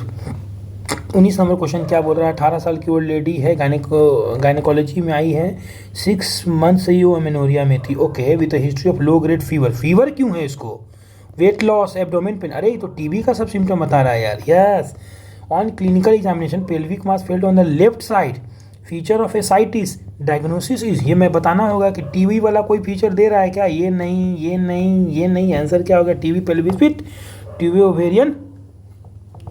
ये इजी क्वेश्चन था, ठीक ना। ये तो यहाँ चिल्ला चिल्ला के पूरा रिवील ही कर दिया दोस्त, ठीक ना। 6 मंथ ऑफ एमेनोरिया लेकर के, ठीक है, इस तरह से ज़्यादा रहता है, ठीक है। टीबी पेल्विक जो होते हैं विथ ट्यूबो ओवेरियन मास लेकर के बहुत औरतें आती हैं, लड़कियां आती हैं, this is case of genital TB, और मास इज एक्चुअली ट्यूब, जो मास फील हो रहा था अपने को लेफ्ट साइड वो ट्यूबो ओवेरियन मास था, as simple as that. Because of the adhesion, इस एडहेजन के कारण मास बन गया है पूरा ओवरीज के चारों तरफ फैलोपियन ट्यूब के। तो मोस्ट कॉमन साइट क्या होता है टीबी का, फैलोपियन ट्यूब होता है, यूजुअली बायलेटरल होते हैं, ठीक ना, और एम्पुला सबसे ज़्यादा इसमें पकड़ता है, ठीक है। लिस्ट कॉमन क्या होता है, सबसे कॉमन वेजाइना और वल्वा में टीबी होता है, मोस्ट कॉमन रूट इसका हेमेटोजेनस होता है, most common mode of the uterus क्या होता है, डायरेक्ट स्प्रेड से फैलते हैं, मोस्ट कॉमन जो होते हैं इसमें कॉम्प्लिकेशंस के रूप में इनफर्टिलिटी लेकर के आता है, ठीक है। और पीआईडी अगर वर्जिन गर्ल में हो रहा है तो हम टीबी ही सोचेंगे, ठीक है। बताइए पीआईडी अगर आईयूडी यूज़र में होगा तो क्या सोचते हैं, एक्टिनोमाइसिस सोचते हैं, ठीक है, याद होगा तुरंत। और ये सुनते ही आईयूडी जो रहता है तुरंत निकाल देते हैं, ठीक ना, ये भी हम लोग पढ़ चुके हैं, ठीक है। 20 नंबर क्वेश्चन, 55 साल की एक औरत है डायग्नोज जिनको सी ए सर्विक्स 2बी में आपको पता होगा कीमो रेडिएशन देते हैं, ठीक है। Which of the following is true, ये पूछा जा रहा है, ठीक ना, कि most small bowel is the most radio resistant, ना, ये तो वेजाइना होता था, हम लोग पढ़े हैं ना। Small blood vessels are most radio resistant, ना। Rapidly proliferating are more radio resistant, नहीं, सेंसिटिव आंसर होना चाहिए था, ये गलत हो गया। क्या बोल रहा है, डोज और intensity of radiation is directly proportional to the square of the distance of the, directly proportional to, dose जो डिपेंड करता है डायरेक्टली प्रोपोर्शनल टू द, जो दूरी होता है आर स्क्वायर पे। यस, ये करेक्ट आंसर हो गया इसका, ठीक है। Dose and intensity of the radiation is directly proportional to the square of the distance between the source and the target, okay. Remnant of Wolffian duct जिससे कि हमारे सब चीज़ बनते हैं औरतों में, सबको पता है क्या क्या बनता है कि नहीं।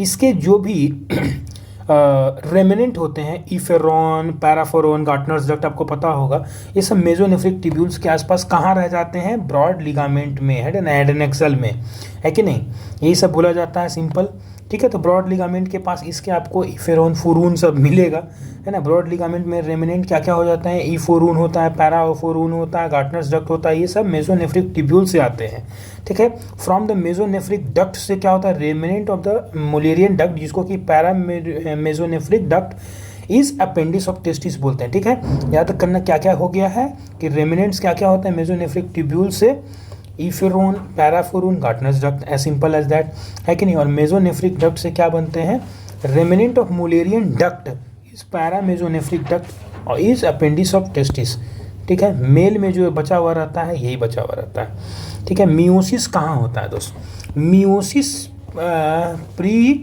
प्यूबर्टल टेस्टिस में होता है क्या, नहीं। एडल्ट ओवरी में होता है क्या, यस, यही आंसर है इसका, ठीक है। Option is B, adult ovary. Remember meiosis 1 is arrested in dictyotene, ठीक ना। और मियोसिस 2 जो होता है अरेस्ट होता है मेटाफेज में। याद रखें, मैं कैसे याद करूँगा, मियोसिस 1, देखिए मियोसिस 1 जैसे ही सोचते हैं, मियोसिस 1 में 1 वाला कोई चीज़ नहीं, डाई वाला कोई चीज़ है, ठीक है। और मियोसिस 2 में मैं मेटाफेज बोलूँगा, ठीक है। याद रखना है कि मियोसिस 1 में डाई वाला चीज़, 1 में 2 वाला चीज़ रहता है, ठीक है। और 2 में जो रहता है 1 वाला मेटाफेज ही रहता है, सिंपल एज दैट, ठीक है। एलएच जो रहता है रिज्यूम करता है मियोसिस 1 को, meiosis 2 is completed after fertilisation. LH1 को कौन रिज्यूम करता है, LH, और LH2 को मियोसिस 2 को फर्टिलाइजेशन के बाद होते हैं, सिंपल। गोल घुमाओ सीटी बजाओ, आगे बढ़ो। 23 नंबर question, the distension media used in the hysteroscopy for the bipolar cautery. याद करें, जब बाइपोलर कॉटरी होगा बउआ, बाइपोलर, यूनिपोलर मेरे लिए खराब होते हैं ना, यूनिपोलर से आप पढ़े होंगे। अपने को बाइपोलर कॉटरी है तो बाइपोलर कॉटरी में NS नहीं, NS के लिए एक और शब्द अच्छा आएगा, क्या आएगा यहाँ पे, हम लोग इलेक्ट्रोलाइट रिच मीडिया यूज़ करते हैं, ठीक है। आप पढ़ेंगे इलेक्ट्रोलाइट रिच मीडिया यूज़ करते हैं बाइपोलर के लिए। यूनिपोलर में देखिए ऐसे याद करिए, यूनिपोलर में डेफिशिएंट वाला यूज़ करते हैं, बाइपोलर में हम लोग रिच वाला यूज़ करते हैं, ठीक है। इलेक्ट्रोलाइट रिच, रिच, ठीक है ना। बाइपोलर वाले ऐसे ही बाइपोलर जो रहता है, मैंने कैसे, बाइपोलर की बीमारियां जो है ना ग्रैंडियोसिटी देती है आपको, ठीक है। ग्रैंडियोसिटी का मतलब अमीरी, तो रिच हो गया, ये सिंपल एज दैट, है कि नहीं। तो यानी कि बाइपोलर जो होता है वो रिच, ठीक है। और ग्रैंडियोसिटी ऐसे याद करिए, इलेक्ट्रोलाइट रिच, यूनिपोलर जो रहता है डिफिशिएंट मीडियम देता ही है, ठीक है। तो यहाँ पे बाइपोलर कॉटरी दिया हुआ था, बाइपोलर कॉटरी में अपने को इलेक्ट्रोलाइट रिच मीडियम लेना है, यानी कि NS आंसर हो जाएगा इसका, सिंपल एज दैट, ठीक है। बाइपोलर कॉटरी के साथ भी prefer electrolyte rich media as a NS, unipolar cautery में इलेक्ट्रोलाइट डिफिशिएंट मीडिया 1.5% ग्लाइसिन है, सिंपल एज दैट, है कि नहीं, ठीक है। वन अगर इंपॉर्टेंट साइड इफेक्ट अगर लेना होगा अपने को, ठीक है ना, मोनोपोलर कॉटरी के साथ, ठीक है। तो साइड इफेक्ट में क्या लेना होगा, हाइपोनाइट्रीमिया होगा। Both can cause fluid overload, दोनों के कारण हो सकता है fluid overload if we reach the fluid deficient of, देखिए 1000 ml in the electrolyte deficient media, ये तो सिंपल सी बात है, ठीक है। यूनिपोलर कॉटरी में 1000 अगर लिमिट है, लॉस हो गया फ्लूइड का तब, ठीक है। और बाइपोलर कॉटरी में 250 ml, क्या बोलते हैं, अमीर है तो ज़्यादा, अमीर अगर है, ठीक है ना, तो ज़्यादा लॉस सहने की भी खतरा है ना, 250 ml का डिफिशिएंट तक सह सकता है, 250 बोल रहे हैं, 2500, 2500 ml electrolyte rich media stop the procedure, ठीक है। यूनिपोलर में गरीब है, कम में ही, ठीक है। ऐसे याद रखेंगे, यूनिपोलर गरीब होता है उसमें 1000 ml में ही, बाइपोलर अमीरी आ जाता है, रिच होता है 2500 ml में बंद करते हैं हम लोग मीडिया प्रोसीजर, ठीक है। मोस्ट कॉमन कॉम्प्लिकेशंस जो होते हैं expected in the partial vaginal septum, partial transverse vaginal septum with the history of pelvic pain अगर है, ठीक है। Most common complication expected in tubo-ovarian abscess बन जाएगा, इंडोमेट्रियोसिस हो जाएगा, यस। देखिए ना, इसका जो है, अगर मान लीजिए ऐसे समझ लें, मैं ओपनिंग है, ठीक ना, और इसमें ये मान लीजिए कि सेप्टम जैसे हैं पार्शियली, तो आपको नहीं लग रहा है ये हिंडर्ड करेंगे मेंस्ट्रुअल ब्लड फ्लो को, तो ये अगर रुकेगा तो रेट्रोग्रेड जाएगा, रेट्रोग्रेड ब्लड का जाना ही तो इटियोलॉजी का कारण होता है इंडोमेट्रियोसिस, अगर आप पढ़ें तो, ठीक है। अब आते हैं इंडोमेट्रियोसिस में, इंडोमेट्रियोसिस इधर कारण होगा, है ना, partial transverse septum with pelvic pain जो आ रहा है, तो हिस्ट्री नहीं दे रहा है उसका। हेयर पार्शियल का मतलब होता है means some blood can go, पीछे की तरफ जा सकता है रेट्रोग्रेड मेंसेस के रूप में, और सैमसन थ्योरी इसी को तो कहते हैं, ठीक ना, कि रेट्रोग्रेड जो ब्लड जाएगा वो जाकर के एंडोमेट्रियोसिस को जन्म देगा। अगर गर्ल रहती मुलेरियन एजिनेसिस की प्रेजेंट विद द एंडोमेट्राइटिस, ठीक है, देन ये विल बी सिलोमिक मेटाप्लेजिया के कारण, ठीक है। सोचिए कि अगर लड़की है उसको मुलेरियन एजिनेसिस से बना ही नहीं है और तब इंडोमेट्रियोसिस सोचना है, इसका मतलब सिलोमिक, बहुत सारे इसमें थ्योरी चलते हैं, ठीक है। सबसे मोस्ट कॉमन, सबसे जाना माना सैमसन थ्योरी चलते हैं। यहाँ पे क्यों हो रहा है मुलेरियन एजिनेसिस में, यहाँ तो बना भी नहीं है इंडोमेट्रियम, तब कैसे बताइएगा, तब तो रेट्रोग्रेड फेल हो जाएगा, तब यहाँ पे सिलोमिक मेटाप्लेजिया होता है। Umbilical is a site of endometriosis via lymphatics, umbilical अगर साइट है इंडोमेट्रियोसिस का तो भाया लिम्फेटिक गया होगा। Most common site of endometriosis कहाँ होता है? ओवरी में होता है, greater than POD, pouch of Douglas में greater than posterior leaf of the broad ligament and uterosacral ligament. Most common finding is tender nodule, याद रखें टेंडर नोड्यूल के रूप में आएगा कि मैंने पीआर किया, पीआर में अपने को पाउच ऑफ डगलस में ऐसा मिला, बहुत सारे क्वेश्चन में ऐसा आया था, ठीक है। डिसमेनोरिया लेकर के और डिसपेरानोइया लेकर के आएगा, इनफर्टिलिटी के साथ अपने को यही सोचना है, ठीक ना। और एडेनेक्सल मास लेकर के आएगा, तब पर भी आपको यही सोचना है, ठीक है। यहाँ पे देख रहे हैं इन्वेस्ट, अब क्या हो गया, ये इतना क्वेश्चन हो गया ना, इसका आंसर क्या हो गया? इंडोमेट्रियोसिस, है कि नहीं? As simple as that. इसमें देखिए यहाँ पे आप देख पा रहे हैं कि अगर बीच में किसी तरह का सेप्टम डेवलप कर गया है, इन्वेस्टिगेशन ऑफ चॉइस क्या होता है? लेप्रोस्कोपी करके देख लेते हैं, किसमें?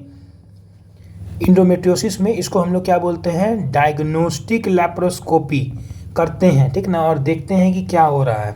इफ डिसमेनोरियल वीमेन रहती है हैवी मेंस्ट्रुअल ब्लीडिंग के कारण, तो first investigation is ultrasound not laparoscopy, ठीक है। अगर डिसमेनोरियल और हैवी ब्लीडिंग लेकर के आई है, ठीक है ना, तो हम सबसे पहले अल्ट्रासाउंड करते हैं, तब लेप्रोस्कोपी की तरफ जाएंगे, ठीक है। ओके, 25 नंबर क्वेश्चन पे चल रहा है जी, स्मूथ है। पेशेंट हैविंग प्राइमरी इनफर्टिलिटी लेकर के आई है, okay, with bilateral cornual block due to intramural fibroid के कारण। अच्छा, अब क्या करिएगा, 5x7 साइज का है और 3x5 साइज सेंटीमीटर का है, ठीक है, okay. Husband semen analysis normal है, यानी कि ले दे कि इस पूरे प्रॉब्लम का जड़ जो है इंट्राम्यूरल फाइब्रॉइड है, ओवरी भी नॉर्मल है। आप क्या करना चाहते हैं, क्योंकि प्राइमरी इनफर्टिलिटी कोई बच्चा नहीं अपने को, तो मायोमेक्टमी काट के हटाओ, ठीक ना, और फिर प्रेगनेंसी के लिए तैयार हो जाओ। ऐसा सिंपल है। ART कर भी दीजिएगा तो फिर बच्चा उसमें दिक्कत हो जाएगा, है ना, एबॉर्शन के रूप में आता है, सबको पता है ना जी। इसमें GNHRA लॉग और ये आप जो यूट्राइन आर्टरी एम्बोलिज्म वगैरह कर रहे हैं, इससे कोई प्रॉब्लम सॉल्व थोड़ी ना होने वाला है। ये तो बड़ा वेग सा आंसर है, दूर दूर तक कोई लेना देना नहीं है। लेप्रोस्कोपी मायोमेक्टमी का मतलब क्या होता है? जो गोला है, यानी कि जो फाइब्रॉइड है, उसको काट के हटा देना, ठीक है। कीवर्ड में primary infertility, bilateral cornual block लेकर semen analysis normal whatever we talk about fibroid, यानी कि फाइब्रॉइड ज़्यादातर एसिम्टोमेटिक ही होते हैं, लेकिन when we will not do any treatment. कब तक? जब तक मुझे इनफर्टिलिटी या सब म्यूकोसल एसिमेट्री और फाइब्रॉइड्स के रूप में आकर के डिस्टर्ब नहीं कर रहे हैं, मतलब बेसिकली जब तक ये सिम्टोमेटिक नहीं, और ये सिम्टम्स के रूप में क्या देंगे बेचारे? इनफर्टिलिटी देगा, तो इसको आपको हटाना होगा, सिंपल है दैट। या AUB से आ सकता है, यही ना, जब ये आएगा तो हटा दो। अब इसमें क्या करना होगा? हिस्टोस्कोपिक, या इसी को ट्रांससर्वाइकल मायोमेक्टमी बोलते हैं, है कि नहीं? या नहीं तो लेप्रोस्कोपिक मायोमेक्टमी बोलते हैं अगर बाहर की तरफ होगा तो, ठीक है। इनफर्टिलिटी और बायलैटरल इंट्राम्यूरल अगर प्रॉब्लम है कॉर्नियल फाइब्रॉइड्स का, ट्रीटमेंट रिक्वायर्ड होता है, but do not give medical management. यहाँ पे ऐसा नहीं है कि मेडिकल मैनेजमेंट आप ये सब जो GNRH एनालॉग और ये सब दे रहे थे तो इससे कुछ हो जाएगा, कुछ नहीं होने वाला मेडिकल मैनेजमेंट से, ठीक है। फाइब्रॉइड्स का ट्रीटमेंट सर्जिकल ही होता है, ठीक है। Here myomectomy will have to be done, ये करना ही करना होगा, ठीक है। आगे चलते हैं, क्या है कि GNRH एनालॉग जो होता है वोमेन कैन नॉट कंसीव, याद रखें, देने से यूट्राइन आर्टरी एम्बोलिज्म से भी कोई फायदा है नहीं। Can only be done when family is complete, है कि नहीं, कि बंद ही कर दो, कोई दिक्कत ही नहीं होगा, ठीक है। तो 26 साल की ओल्ड पेशेंट आई है पोस्ट मोलार इवैक्यूएशन से with cannon ball metastasis, lung में चला गया, इरेगुलर वेजाइनल ब्लीडिंग हो रहा है, ठीक है। तो आप बताइए, एक तरह से ये आपको लग रहा होगा कि ये फैल रहा है, और जैसे ही हम ये सुने कि कैनन बॉल लंग में चले गए, है कि नहीं, तो मेरे लिए क्या हो गया, ये सब कैनन बॉल मेटास्टेसिस अभी भी जो है लो रिस्क में ही आता है, ठीक है। ये लो रिस्क ये आपको पता होगा स्टेज 3 को बताता है, ये भी क्वेश्चन पूछा हुआ है कि स्टेज 3 GTN को बताता है, ठीक है। लो रिस्क है, अभी भी multiple dose methotrexate with folinic acid से ठीक करते हैं हम लोग, ठीक है, ठीक है। चलिए, ठीक है। कीवर्ड में क्या है? Post molar evacuation, cannon ball metastasis, irregular vaginal bleeding. Cannon ball metastasis का मतलब होता है मेटास्टेसिस इन द लंग, ठीक है, जिसका मतलब होता है स्टेज 3, गुड प्रोग्नोसिस, जो कि पूछा हुआ भी है। Since age of the patient is also less, बहुत ज़्यादा नहीं है, ठीक है। आप देख पा रहे हैं 26 साल की ही मात्र लेडी है, तो जबकि उम्र भी कम है, तो WHO का स्कोर लेस देन 6 हो गया, ठीक है। Which means he is low risk. ऐसे भी कैनन बॉल सुनते ही लो ही रिस्क दिमाग में क्लिक करना चाहिए, तो लो रिस्क हमको दिमाग में क्लिक किया। Therefore she will receive single agent chemo management करते हैं रेजिम, ठीक ना। मल्टी डोज डोज बार बार देते हैं लेकिन एजेंट सिंगल रहता है दोस्त। Management is altered with folinic acid to avoid the toxicity, so we give day 135 methotrexate, है कि नहीं। हम लोग कीमो मेथोट्रेक्सेट रेजिम यूज़ करते हैं और डोज के बीच बीच में जो है 2, 4, 6 पे फोलिनिक एसिड देते हैं। याद रखें, please note, stage 1 GTA low risk होता है, स्टेज 4 में जीटीएन हाई रिस्क होता है, जिसमें कि अपने को 4 आने पे आपको मल्टी एजेंट आप पढ़ेंगे ईमा को यूज करते हैं, EMACO ईमा को यूज करते हैं, या ए भी यूज कर सकते हैं, ऐसी कोई दिक्कत नहीं है, ठीक है। एक्टिनोमाइसिस भी यूज कर सकते हैं। D, management of the uterine septum, uterus के बीच में अगर सेप्टम है तो आप ऐसा करो ना कि यूट्रोस्कोपिक जाके सेप्टोप्लास्टी कर दो, है कि हटा दो, ठीक ना। सेप्टेट यूट्रस की कहानी हो रही है, सबसे ज़्यादा इसकी सबसे खराब इसी का एक तरह से ऑप्स का जो होता है ऑब्स्ट्रक्टिव प्रोग्नोसिस सबसे खराब होता है कि नहीं, तो इसको काट के हटाना ही है। हिस्टेरोस्कोपिक सेप्टोप्लास्टी, जिसको कि ट्रांससर्वाइकल ऑल्सो मेट्रोप्लास्टी बोलते थे, ये करेंगे यहाँ पे। Condition not associated with uterine didelphys, uterine didelphys में सब भी हम बोले, ठीक है। तो यूटेराइन डायडेल्फियस में क्या होता है, पहले तो देखिए 2 सर्विक्स होगा, याद रखें 2 अलग अलग सर्विक्स होते हैं और 2 अलग अलग यूट्रस होते हैं, आप ऐसे सोचें कि ऐसे है, ठीक है। तो नॉट एसोसिएटेड विथ एबॉर्शन हो सकता है, स्पेस कम होगा, बच्चा निकल जाएगा। प्रीटर्म, प्रियस जगह ही कहाँ है जितना होना चाहिए। ट्रांसवर्स लाई, इतना जगह नहीं कि बच्चा ऐसे पैर पसार के सो जाए, बच्चा हरदम जो है सिफेलिक में ही रहेगा, बच्चा जो है सिफेलिक में रहेगा, ठीक है ना, ऐसे रहेगा। ट्रांसवर्स लाई नहीं हो सकता, ये तो नहीं हो सकता, नॉट ही पूछा था, यही आंसर हो गया अपना, ठीक है, ठीक है। एंडोमेट्रियोसिस की बात हो रही है, एंडोमेट्रियोसिस हो सकता है ना, कि है कि नहीं, ब्लड नहीं आया जा सकता है, बहुत सारे तरीके हैं एंडोमेट्रियोसिस होने के।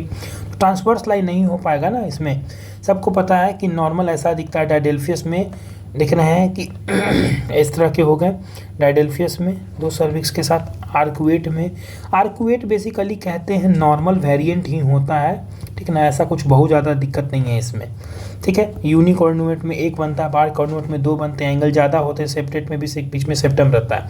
सबसे खराब ऑब्स्ट्रक्टिव प्रोग्नोसिस इसका रहता है। डायडेल्फियस में 2 सेपरेट सर्विक्स अपने को देखने को मिलेंगे, जैसा मैम ने बताया। कॉमन वेजाइना कॉमन जरूर होगा, कॉमन वेजाइना जरूर होगा, याद रखें वेजाइना कॉमन होगा। लोग यहाँ कन्फ्यूज हो रहे हैं जी, ठीक है, लोग यहाँ कन्फ्यूज हो रहे हैं, ठीक है। वेजाइना 2 है, देखिए ये होता है वेजाइना, वेजाइना के बाद यहाँ से चालू होता है सर्विक्स, ठीक है। तो आप इससे एक देख करके ये नहीं बोले, एक वेजाइना जरूर होगा, 2 सर्विक्स होंगे और फिर 2 ही यूट्रस भी होंगे, ठीक है, ऐसे याद करें। तो स्पेस कम है तो यहाँ पे कभी भी आपको लगता है कि ट्रांसवर्स लाई हो पाएगा, नहीं, can not be seen. However breech presentation can be seen, हो सकता है, yes. Transverse lie can also not be seen in unicornuate. आप यूनिकॉर्नुएट में भी ट्रांसवर्स लाई कैसे, आप बच्चे को ऐसे बिठा लीजिएगा, नहीं बिठा पाइएगा, है कि नहीं। तो इसमें भी अपने को क्या बोलते हैं, नहीं देखने को मिलेंगे, ठीक है। Sometime in didelphys uterine septum is also present, didelphys में भी, which can block the couch and hemi vagina कर देता है, ठीक है, जिसके कारण इंडोमेट्रियोसिस होता है। देखिए यहाँ पे यही जो बात था ना कि इंडोमेट्रियोसिस हो सकता है क्या, आंसर है यस, इंडोमेट्रियोसिस हो सकता है। समटाइम डायडेल्फियस में एक सिम्टम भी बीच बीच में प्रेजेंट रहते हैं, डायडेल्फियस में बीच में सेप्टम भी प्रेजेंट रहता है अलग से, जो कि which can cause blocked hemi vagina, ठीक है ना, और इस वेजाइना के कारण इंडोमेट्रियोसिस होता है। मतलब ये कहना चाह रहे हैं कि इसमें यहाँ पे ये जो चीज़ है ना, इसमें एक और सेप्टम ऐसे करके रहते हैं, ठीक है ना, कभी कभी इस वेजाइना को भी बंद कर देते हैं, जिसके कारण इंडोमेट्रियोसिस होता है। मोस्ट कॉमन मुलेरियन एनोमली जो होते हैं associated with vaginal septum is didelphys uterus. लो, ऐसा कभी मत बोलना, ये बहुत बड़ा ट्रैप है, आने वाले समय का क्वेश्चन हो सकता है ये, ठीक है। कि मोस्ट कॉमन मुलेरियन एनासिनेसिस जिसमें कि वेजाइनल सेप्टम होते हैं वो डायडेल्फियस होते हैं, ना कि सेप्टेट, ठीक है, याद रखें। फॉर यूनिकॉर्नुएट यूट्रस एक ही कॉर्नुआ है जो कि एसोसिएटेड होते हैं क्या चीज़ के, एक्टोपिक प्रेगनेंसी, एक्टोपिक ओवरी और highest with the urinary tract anomaly के साथ ये आते हैं यूनिकॉर्नुएट वाले। If the patient is on anticoagulant we can not give his epidural, ठीक ना, but we have give GA. ये क्वेश्चन आया हुआ है पहले भी कि लेडी थी वारफेरिन में, तो वारफेरिन की लेडी को कभी भी हम जो है एपिड्यूरल क्या देते हैं, we can not give epidural, ठीक है। और कभी भी हम लोग जो है वारफेरिन पे रहने वाले औरतों को वेजाइनल डिलीवरी नहीं करते हैं, क्योंकि बेबी में फिर उसके शर में इंट्राक्रेनियल ब्लीडिंग बहुत ज़्यादा होगा और हाई रिस्क में चला जाएगा, ठीक है। 29 नंबर क्वेश्चन, इजी था क्वेश्चन पहला वाला, है कि नहीं। कंडीशन क्या नहीं दिखेगा, यूट्राइन एडेल्फियस का आपको स्ट्रक्चर याद होना चाहिए, ठीक है। एक वेजाना, 2 सर्विक्स और 2 यूट्रस होते हैं। पेशेंट कम विथ मिसिंग 4 गोलियां, बाप रे बाप, 4 गोलियां छोड़ दियो डिफरेंट डे पे, twice in the last week, last 2 week में छोड़े हैं, ठीक है, लास्ट 2 वीक में छोड़े हैं। लास्ट 2 वीक का मतलब क्या होता है, 3rd और 4th, ठीक है। बहुत ज़्यादा दिक्कत नहीं है, ठीक है। इसमें क्या कहते हैं कि आपने जो ड्रग छोड़े हैं, ठीक है, आपने जो देखिए, discontinue and take different method of contraception, नहीं ये नहीं करते हम लोग। टेक ऑल फील टुगेदर, नहीं नहीं नहीं भाई, चारों एक साथ नहीं खाना, ये तो जाती हो जाएगी। Continue the same packet, continue same packet के लोग सोच रहे हैं कि बात तो सही है, हाँ, लेकिन कंटिन्यू सेम पैकेट बोल देने से सिर्फ काम नहीं होगा ना। Continue same packet, use barrier method and consider emergency pills if intercourse अगर हुआ है लास्ट 72 आवर में, ठीक है, हम लोग को पता है। और इसमें बेसिकली, और इसमें और अगर स्पेसिफिक हम चले, ठीक ना, ये क्वेश्चन बड़ा वेग सा पूछा हुआ है। क्वेश्चन अगर पूछता कि सिर्फ 3rd वीक वाले में 3 गोलियां छूट गई हैं, ठीक ना, 3 टैबलेट, तो हम लोग क्या बोलते हैं कि जल्दी से जल्दी इस 3 टैबलेट्स को डेली एक एक अल्टरनेट करके खा लीजिए। मतलब जो अपने रूटीन थे गोलियां, वो छूटी हुई गोलियां, रूटीन गोलियां, छूटी हुई गोलियां, रूटीन गोलियां, छूटी हुई गोलियां, जब ऐसे करके अपने 3rd वीक को कंप्लीट करते हैं, उसके बाद हम लोग जो प्लेसिबो वाला जो रहता है वो नहीं खाते हैं, डायरेक्ट न्यू पैक स्टार्ट कर देते हैं, ठीक है। Continue same packet and use barrier and consider emergency pills कब, जब 72 घंटे में ऐसा कुछ हुआ हो, ठीक है। ग्रेटर देन 3 मिस्ड पिल्स में मैनेजमेंट बड़ा क्लियर सा आता है कि आपको किस वीक में छूटा ये जाना जरूरी है। पहले और दूसरे में छूटा है, पहले और दूसरा जो रहता है ना, वो बड़ा इंपॉर्टेंट सा हो जाता है, ठीक है। अगर पहले दूसरे वीक में छूटा है तो सबसे पहले ऐसा करिए कि एक पिल अभी ले लीजिए, जैसे ही रिमेंबर हुआ। Continue the same pack and there was if unprotected intercourse, so consider the emergency contraceptive for that, and C has to use backup method for contraception, usually barrier for the 7 day, ठीक है ना। 3rd week में अगर छूटता है या last hormonal week में, तब अपने को क्या करना पड़ता है, 1 to 4 एज मेंशन्ड अबव, जैसे कि पहले किया गया वैसे ही, लेकिन इसमें अंतर क्या आ जाता है, plus she has to finish hormonal pills and omit the non hormonal pills. मैं जो बता रहा था आपको, है कि नहीं, कि ये प्लेसिबो वाले को छोड़ देते हैं, वही वाला चीज़ यहाँ पे मैम बता रही हैं, है ना, प्लेसिबो वाले को छोड़ देते हैं और immediately after the last hormonal period खत्म होने के बाद नए आपको पैक स्टार्ट कर देने हैं, एज सिंपल एज दैट। ये इन्वेस्टिगेशन बिंग डन, ये क्या हो रहा है, ये तो सबको पता है, कैनुला लगाया गया है ना, HSG हो रहा है, एज सिंपल हो, है ना, ये कैनुला है, ये यूट्रस हो रही है और ये HSG हो रही है ना, ये पार्टी हो रही है वाला बात हो गया, ठीक है। इसमें चलते हैं हम लोग, इसमें हिस्ट्रोसल्पिंजोग्राफी जो होता है, इसके बारे में अगर हम बात करें तो इसमें आपको सबको पता है कि सबसे पहले हम एक कैथेटर लेते हैं, ठीक है, देख रहे हैं कि एक सिरिंज से कैथेटर अंदर गया, वेजाइना सर्विक्स में डालते हैं, ठीक ना, और उसके बाद अंदर जो हम इसमें डाई डालते हैं, ठीक है, कॉन्ट्रास्ट डालने की कोशिश करते हैं। Flowing through the fallopian tube में गया, दिख रहा है, यहाँ नहीं गया, क्यों, क्योंकि ब्लॉक्ड है, ठीक है। तो उस तरह से सब आपको तो देखने को मिलता ही है, ठीक है ना। तो आप देख सकते हैं SIS मतलब सलाइन इन्फ्यूजन सोनो और हिस्टोरोग्राफी जो बोलिए विच अपीयर ब्लैक, अगर ये सलाइन इन्फ्यूजन रहता तो ब्लैक दिखता है जी। और ovaries also be seen as it is है USA, ठीक है ना। UAG भी है, UAG एक तरह का होता है ना, सोनोग्राफी होता है तो UAG भी की तरह है, तो इसमें ओवरी भी दिखते हैं, ठीक है। HSG में जो होता है आयोडिनेटेड कॉन्ट्रास्ट यूज करते हैं हम लोग, याद करें, HSG में हम लोग क्या यूज करते हैं, आयोडिनेटेड कॉन्ट्रास्ट यूज करते हैं, ठीक है जी। अब आते हैं best investigation to identify the Mullerian anomaly. Mullerian anomaly में अगर कोई दिक्कत है तो सबसे अच्छा क्या होगा, UAG ठीक अच्छा है, लेकिन सबसे अच्छा अगर हमको बेस्ट निकालना होगा तो लेप्रोस्कोपी, मतलब एब्डोमेन से थ्रू जा कर के पूरे पेल्विक एरिया को सर्च कर सकते हैं क्या क्या दिक्कत है, और हिस्ट्रोस्कोपी से यूट्रस को अच्छे से चेक कर लीजिए, है कि नहीं, कि क्या क्या प्रॉब्लम्स हैं, है ना। तो इस तरह से ये बेस्ट इन्वेस्टिगेशन ऑफ चॉइस बन जाता है दोनों में, ठीक है। लेप्रोस्कोपी प्लस हिस्ट्रोस्कोपी अच्छा हो बन गया, ठीक है। देखिए लेप्रोस्कोपी हिस्ट्रोस्कोपी जो रहते हैं, ठीक है, सबसे अच्छा होता है। Never mark hysteroscopic alone, hysteroscopy सिर्फ करके क्या फायदा होगा, as it can not differentiate between septate and bicornuate. Septate और बाइकॉन्जुगेट को अलग करने के लिए अभी भी अपने को फंडस देखना होगा, और फंडस देखने के लिए आपको क्या करना होगा, लेप्रोस्कोपी करना होगा, ऊपर से देखना होगा। All women have Mullerian anomaly must undergo evaluation of urinary tract का हाल क्या है देखना ही होगा, ठीक है। एक लेडी आई मेरे पास, वो बोली कि जब भी हम हंसते हैं खांसते हैं, ठीक है, तो यूरिनेशन हो जाता है बच्चे, ठीक है, और सिस्टोसील भी है, ठीक है। तो इसमें स्ट्रेस यूरिनरी इनकॉन्टिनेंस है, सिंपल हो गया, बहुत सिंपल डायग्नोसिस बन रहा है इसका। स्ट्रेस यूरिनरी इनकॉन्टिनेंस जो रहता है कि नहीं, कभी भी एब्डोमिनल प्रेशर बढ़ने पे ये प्रॉब्लम होता है, लीक का समस्या होता है। Most common incontinence younger women में यही होता है, ठीक ना, SUI होता है, ये यंगर वुमेन में यही होता है। ट्रीटमेंट ऑफ चॉइस की क्या है, मिड यूरेथ्रल स्लिंग सर्जरी, ठीक है। Only medication with some role, इसको क्या होता है, डुलोक्सिटिन, डुलोक्सिटिन का थोड़ा रोल है मेडिकेशन, लेकिन ट्रीटमेंट ऑफ चॉइस इसको आपको स्लिंग सर्जरी है, ठीक है ना। हम लोग स्लिंग सर्जरी पे भी क्वेश्चन आया, वो भी देखेंगे। All the following is true about the low dose progesterone, low dose progesterone except पूछ रहा है, लो डोज प्रोजेस्टेरॉन अब टोटली स्टॉप ओव्यूलेशन, हाँ सही है, गलत, ये गलत है दोस्त, ठीक है। Causes luteal phase, changes in the luteal phase, yes, आपको पता है ना ल्यूटियल फेज जो होते हैं, है कि नहीं, ल्यूटियल फेज का मतलब क्या होता है, ल्यूटिनाइजेशन, ठीक है ना, इधर ल्यूटियल फेज होते हैं, ठीक है ना, इसमें जो होते हैं प्रोजेस्टेरॉन का राज चलता है, ठीक है।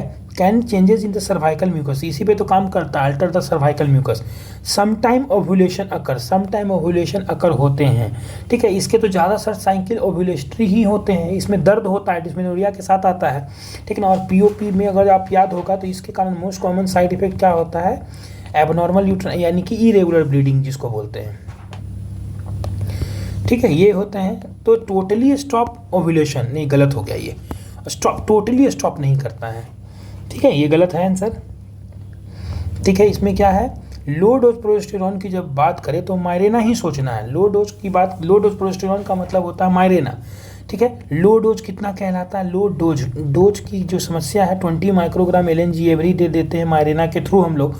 लो डोज प्रोजेस्टेरॉन अगर बोला जाएगा तो याद क्या होना चाहिए, मायरेना, डक क्लिक करेगा आपके पास, मायरेना IUD जो होता है लेवोनॉर्जेस्ट्रल LNG 20, क्यों, क्योंकि 20 ही डेली, मायरेना का दूसरा नाम क्या होता है, LNG 20 होता है। 20 क्यों होता है, क्योंकि 20 माइक्रोग्राम डेली रिलीज होता है इससे, ठीक है, मायरेना है। इजी क्वेश्चन, इजी था ये, ठीक है। टोटली बंद नहीं करता ओव्यूलेशन को, ठीक है। मोस्ट 30 साल की औरत आई है, visited doctor, complain of infertility था, ठीक है। फॉलोइंग टेस्ट किया गया और बताइए, ठीक है, ये किया गया, एक ही तरफ सिर्फ यूट्रस है, यस, तो इसका मतलब क्या हो गया, ये यूनिकॉन्जुगेट यूट्रस है, सिंपल इजी क्वेश्चन था। एक ही जब दिख रहा है तो यूनिकॉन्जुगेट ही ना होगा। अपने को HHG पिक्चर दे रखा है एक्सरे में, after injection contrast water soluble होते हैं, बनाना शेपेड यूट्रस जो होता है एक ही तरफ है, तो आम देख के बता देंगे। Unicornuate uterus can cause recurrent pregnancy losses, recurrent preterm और रिकरेंट ब्रीच प्रेजेंटेशन के साथ आता है, ठीक है। It may have rudimentary horn as well, हो सकते हैं। सेप्टेट यूट्रस में क्या होता है, most common Mullerian anomaly and worst Mullerian anomaly in the pregnancy. मैंने क्या बताया, septate uterus most common uterine Mullerian anomaly है, ठीक है। और वर्स्ट इसके साथ मुलेरियन एनोमली होता है, जिसमें कि प्रेगनेंसी में वर्स्ट मुलेरियन यही होता है। डायडेल्फियस के साथ क्या होता है, नॉन फ्यूजन एनोमली है associated with the OHVIRA syndrome, that is obstructed hemivagina ipsilateral renal artery syndrome, ठीक है। मैंने पहले भी बताया कि डायडेल्फियस में मोस्ट कॉमन ऐसा एनोमली जिसमें सेप्टेम होते हैं, आंसर होगा सेप्टेट नहीं डायडेल्फियस, ठीक है। अभी मैंने बात की कि जब भी ऐसे सेप्टेट रहते हैं जिसमें एक सेप्टम रहता है, इस सेप्टम के रहने से इंडोमेट्रियोसिस का चांस और बढ़ जाता है, ठीक है। अभी देखिए यहाँ पे एक टर्म आया है क्या, ओवीरा सिंड्रोम के साथ रिलेटेड डायडेल्फियस ही होता है। बाइकॉन्जुगेट यूट्रस की बात करेंगे हम, bicornuate uterus is part of a partial fusion anomaly, bicornuate partial fusion anomaly है, ये सेकेंड मोस्ट होता है। याद रखें, मोस्ट कॉमन अगर हमको बोलना होगा तो सेप्टेट बोलेंगे, और सेप्टेट के बाद सेकेंड मोस्ट बोलना होगा तो सेकेंड जो टर्म है उसी में तो बाई होता है, इसीलिए बाई सेकेंड मोस्ट होगा, ठीक है। फिम्ब्रेक्टमी, फिम्ब्रेक्टमी फिम्ब्रिया काटना जो कि कोना में है, तो क्रॉनर्स मैंने कैसे याद किया था, कोना में जो फिम्ब्रिया है, मैंने ऐसे याद किया था कि फिम्ब्रिया जो है, फिम्ब्रिया के कोना में फिम्ब्रिया होता है, ठीक है। इसको अगर काट कर दिए कॉर्नर वाला तो क्रॉनर्स हो गया, ठीक है। फिम्ब्रेक्टमी को क्या बोलते हैं, क्रॉनर सर्जरी बोलते हैं, removal of the fimbria, not done these days, क्योंकि अभी जो है no chance of recanalization, there is no chance of recanalization, करना ही क्यों है, लेकिन अभी नहीं करते हैं, नहीं अब हम लोग वो सर्जरी यूज करते हैं ठीक है, वो सर्जरी यूज करते हैं जो कि थोड़ा रिवर्स हो सके, है ना। तो अदर 3 मेथड जो ट्यूबल लाइगेशन के होते हैं सबको पता है, इरविंग, ठीक ना, इरविंग मेथड होते हैं, पोमेरॉय सबको पता है, पोमेरॉय स्टमक में मारते हैं, पार्कलैंड में सबको पता है, दोनों इनकट करके जोड़ देते हैं, ठीक ना। और मेडलेंडर में तो ये गुस्सा करके, मैम क्या बताई थी कि मेडलेंडर गुस्सा के क्रश ही कर देते हैं, ठीक ना। कॉर्नर्स में होता है, कॉर्नर वाले फिमरे काट देते हैं, ठीक है, एज सिंपल एज दैट। चले आगे, ठीक है। 36 नंबर क्वेश्चन क्या बोल रहा है, इजी चलना है, ठीक है। A woman presented with abnormal uterine bleeding के साथ आई हैं, ग्रॉस एग्जामिनेशन यूट्रस का दिखने को क्या मिल रहा है, अरे रे ये सब क्या है, ये सब तो फाइब्रोइड लग रहा है दोस्त मुझे, लियोमायोमा है कि नहीं, leiomyoma is the correct choice, polyp नहीं, इंडोमेट्रियल कार्सिनोमा नहीं यार, मेटास्टेसिस नहीं। अब देखे तो क्या चीज़ लेकर के आई है, एबनॉर्मल यूट्राइन ब्लीडिंग, ठीक ना। अगर पता होगा पाम कोलिन क्लासिफिकेशन में ये बताइए आपका कि लियोमायोमा कहाँ आता है, ठीक है। तो एल से जो यहाँ पे होता है वो लियोमायोमा में ही होता है ना। देखिए आइए यहाँ पे देखते हैं हम लोग, ठीक है। पाम PALM जो पाम रहता है, स्ट्रक्चरल काउजेज ऑफ AUB रहते हैं। P से क्या होता है, पॉलिप, ठीक है ना। A से क्या होता है, एडिनोमायोसिस होते हैं। L से क्या होते हैं, लियोमायोमा होते हैं। और M से क्या होता है, किसी तरह का मैलिग्नेंसी या हाइपरप्लेजिया होते हैं, ठीक है। कोलिन जो रहता है, पाम और कोलिन अलग क्यों शब्द हैं, क्योंकि पहला वाला स्ट्रक्चरल, दूसरा वाला नॉन स्ट्रक्चरल। C से क्या होता है, कोगुलोपैथी, ठीक ना। O से क्या होता है, ओवेरियन डिसफंक्शंस कुछ होते हैं। ई का मतलब क्या होता है, इंडोमेट्रियम में कुछ प्रॉब्लम है। आई का मतलब क्या होता है, इट्रोजेनी, कुछ कारण होगा, मे बी IUD जो जैसे यहाँ दिखाया जा रहा है। और एन से क्या होता है, नॉट अदरवाइज क्लासिफाइड, ठीक ना, जैसे कि सीजेरियन स्कार का डिफेक्ट कुछ हो गया है ना, तो जब पता नहीं चल रहा है तो नॉट, ये सब AUB के क्लासिफिकेशन होते हैं, ठीक है। तो सिंपल है, पाम कोलिन क्लासिफिकेशन में, ठीक ना, यूट्रस जो अपना डायग्नोसिस बताना था वो क्या हो गया, लियोमायोमा हो गया। यहाँ पे आप देख पा रहे हैं कि यूट्रस में बहुत बड़े बड़े मल्टीपल सर्कमस्क्राइब ट्यूमर लीजन दिखे थे मायोमेट्रियम के लेवल पे, तो ये क्या हो गया, लियोमायोमा का फाइब्राइड हो गया। इसको फाइब्राइड यूट्रस बोलते हैं, लियोमायोमा। मोस्ट कॉमन सिम्टम्स इसमें क्या होता है, ये एबनॉर्मल यूट्राइन ब्लीडिंग होते हैं, एबनॉर्मल यूट्राइन ब्लीडिंग होते हैं, मेनोरेजिया, ठीक है। लेकिन ज़्यादातर जो मोस्टली प्रेजेंटेड होते हैं, मोस्ट कॉमन प्रेजेंटेशन जो होता है एसिम्प्टोमेटिक होता है, मोस्ट कॉमन प्रेजेंटेशन एसिम्प्टोमेटिक, लेकिन मोस्ट कॉमन सिम्टम अगर होगा तो एबनॉर्मल यूट्राइन ब्लीडिंग मेनोरेजिया के साथ आएगा। Anti version of the uterus, anti version, ठीक है, यानी क्या बोल रहे हैं कि आपका अगर यूट्रस आगे की तरफ झुका हुआ है, एंटी वर्जन हुआ है, तो ये कौन कर रहा है, round and the uterosacral ligament through cardinal ligament, cardinal ligament तो ऊपर खींच के रखते हैं, ठीक ना। Pubocervical and the round ligament नहीं, pubocervical and the uterosacral ligament नहीं, correct answer is round ligament and the uterocervical ligament हो गए। यूट्रस इज बेंट एंटीरियरली, जो मैंने बताया, also known as anteversion, ठीक है ना। एंगल बिटवीन द यूट्रस, समझे बात को, एंड द सर्विक्स इज 120, इसको हम लोग फ्लेक्शन बोलते हैं, यानी कि यूट्रस और उसके बाद आने वाले ये सर्विक्स के लेवल पे जो यहाँ पे एंगल बनाता है वो 120 बनाता है, ठीक ना। इसके कारण हम लोग क्या बोलते हैं, फ्लेक्शन। यूट्रस सर्विक्स बराबर फ्लेक्शन, ठीक है। यूट्रस और वेजाइना के बीच में 90 डिग्री का अंतर है, यूट्रस और वेजाइना बराबर वर्जन, ठीक है, याद करें। यूट्रस और सर्विक्स जो रहता है 120 डिग्री का अंतर के साथ फ्लेक्शन बोलेंगे। यूट्रस और वेजाइना में 90 डिग्री का, सॉरी यहाँ पे लिख लें 120 और 90 लिख ले आप, ठीक है। तो यूट्रस और सर्विक्स के बीच में फ्लेक्शन एंगल बोलते हैं और 120 डिग्री का रहता है। यूट्रस और वेजाइना में 90 डिग्री का एंगल रहता है और इसको हम लोग क्या बोलते हैं, वर्जन, ठीक है। तो एंटी अगर वर्जन बोल रहा है यानी कि यूट्रस और वेजाइना में वर्जन बना हुआ है, ठीक है ना, एंटीरियरली मुड़ा हुआ है। यूट्रस रिमेन एंटीवर्टेड, यूट्रस जो रहता है एंटीवर्टेड रहता है because the round ligament and the base of the uterus is pulled behind the uterosacral ligament, ठीक है ना। पीछे की तरफ यूट्रोसैक्रल लिगामेंट पीछे की ओर खींच रहा है, लेकिन ये आगे की तरफ राउंड लिगामेंट से खींचा रहा है, ठीक है। आप देखिए यहाँ पे देख रहे हैं कि ये यूट्रस जो है आगे की तरफ खींचा हुआ है, एंटीवर्टेड यूट्रस नॉर्मली, रेट्रोवर्टेड यूट्रस यानी कि पीछे की तरफ खींचा रहा है, रेट्रोवर्टेड यूट्रस। और यूट्रोवर्सिस क्या होता है, रेट्रो भी है, पीछे भी है, और यहाँ फ्लेक्शन भी है, यानी कि यूट्रस और सर्विक्स में कुछ एंगल बन गया है, ठीक है। सो दैट्स वाई फ्लेक्शन, ठीक है। अगला चलते हैं टेस्टी ओवो, ठीक है ना, ओवो टेस्टिस सिंड्रोम जिसको बोलते हैं, जिसको कि थ्रू हर्माफ्रोडाइट्स भी बोलते हैं। इसमें क्या क्या होता है, इसमें दोनों चीज़ें होती हैं, ठीक है। ये ज़्यादा देखिए, इसमें कभी भी स्टिक गोनैड्स नहीं, स्टिक गोनैड्स की तरफ जा रहा है टर्नर की तरफ, ठीक है। यहाँ पे टेस्टिस और ओवरी दोनों, यस यही तो है मेरा आंसर है, ठीक है। कभी भी अगर अपने आप को टेस्टी ओवो या ओवो टेस्टिस जिसको बोलते हैं ये बनाना हो तो इसमें दोनों आपको रखना होगा, ओवरी और टेस्टिस दोनों रखना होगा, नहीं, ठीक है। 46 एक्सेस के साथ टेस्टिस और ओवरी दोनों रहता है, 45 एक्सो के साथ स्टिक गोनाड टर्नर सिंड्रोम होता है। मैंने बताया आपको as simple as that. In CAH what is seen, मैंने आपको बताया कि ये सी कॉन्जेनाइटल एड्रेनल ज़्यादातर किसमें होता है, फीमेल में होता है। पहली बात 21 अल्फा हाइड्रोक्सिलेज एंजाइम की मोस्ट कॉमन दिक्कत होती है, ठीक है। तो ये ट्रू हर्माफ्रोडाइट तो नहीं है, तो ये ऑप्शन ऐसे ही कट गए। अब मेल में होता है कि फीमेल में होता है, यस ये फीमेल में सूडो हर्माफ्रोडाइटिज्म का केस है, ठीक है। CAH most common cause female, intersex सबको पता है, मैंने बताया आपको, मतलब उसको क्या बोलते हैं, एम्बिक्वस जेनेटिलिया बोलते हैं। मोस्ट कॉमन एंजाइम इसमें मैंने बताया 21 अल्फा हाइड्रोक्सिलेज, यही सही है most common of male intersex अगर बात करेगा, ठीक है। ये फीमेल इंटरसेक्स में तो भैया सबको पता CAH हो गया, लेकिन अगर मोस्ट कॉमन मेल इंटरसेक्स की बात करेंगे एम्बिक्वस जेनेटिलिया के साथ तो एंड्रोजन इनसेंसिटिविटी सिंड्रोम होते हैं, जिसमें स्पेयर हेयर लेकर के आएंगे कीवर्ड में, ठीक है। आएगा क्वेश्चन आएगा अभी। बोलो तो following is seen in the chronic PID में क्या मिलेगा एक्सेप्ट पॉलीमेट्रा यूट्रस मिल सकता है क्या, एक्टोपिक प्रेगनेंसी मिल सकता है क्या, यस मिल सकता है। Infertility by most common, tubal defect मिल सकता है, पायोमेट्रा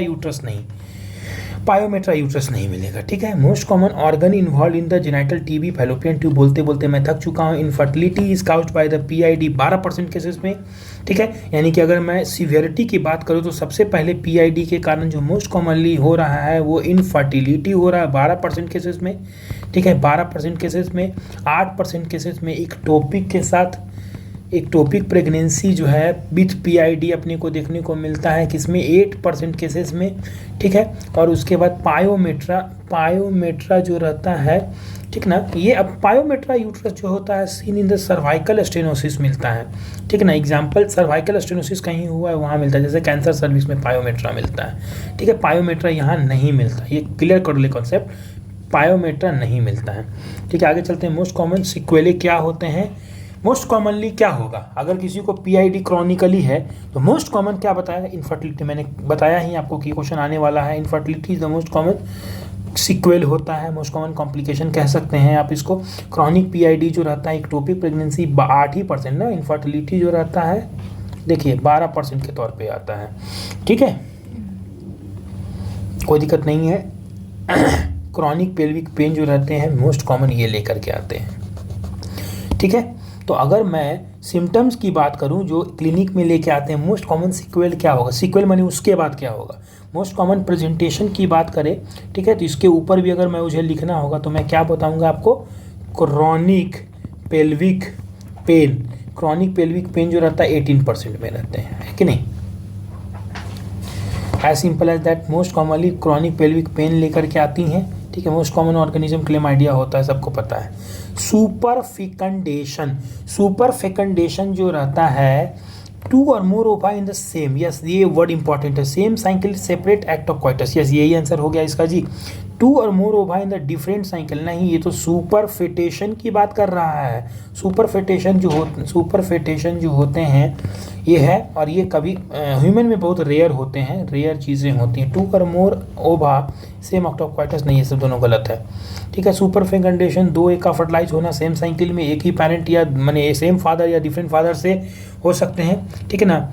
सुपर फेटेशन जो होता है 2 एक का रिलीज होना डिफरेंट साइकिल में, इसीलिए प्रेग्नेंट जो फीमेल होती हैं ओव्यूलेटिंग एंड प्रेग्नेंट यहाँ पे बड़ा रेयर सा चीज़ है, प्रेग्नेंट फीमेल ओव्यूलेट करे ऐसा कभी सुना है क्या, ये इसीलिए ये बहुत रेयर सा चीज़ें हो जाती हैं, ठीक ना, ह्यूमन्स में कम ही देखने को मिलता है।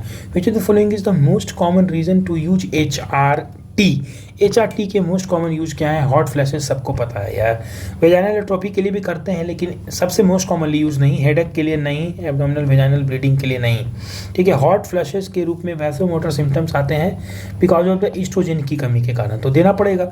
यूरोटोजेनाइल एट्रोफी आ गया, ये भी ईस्ट्रोजन की डिफिशियंसी के कारण, लेकिन इसमें लोकल ईस्ट्रोजन क्रीम के रूप में हम लोग देते हैं, पहले ही बात की है मैं। मुलेरियन इनहिबिटिंग सब्सटेंस, ये बड़ा ध्यान से सुनने वाला, ये अटेंशन, इस क्वेश्चन में लिख लेंगे अटेंशन क्वेश्चन, क्यों, क्योंकि इसमें बहुत लोग गलती करते हैं। मुलेरियन इनहिबिटिंग सब्सटेंस MIS कहाँ से निकलता है क्वेश्चन, सर्टोली सेल, सब बता देता है। लेकिन जैसे ही क्रोमोजोम पूछा जाता है तो ऐसे ही दिमाग में लगता है कि अच्छा ये कुछ तो MIS मेल का चीज़ है, और मेल का चीज़ होगा तो वाई क्रोमोजोम से निकलेगा। तो सबसे पहले वाई क्रोमोजोम को तो हटा ले, मैं आपको बता दिया।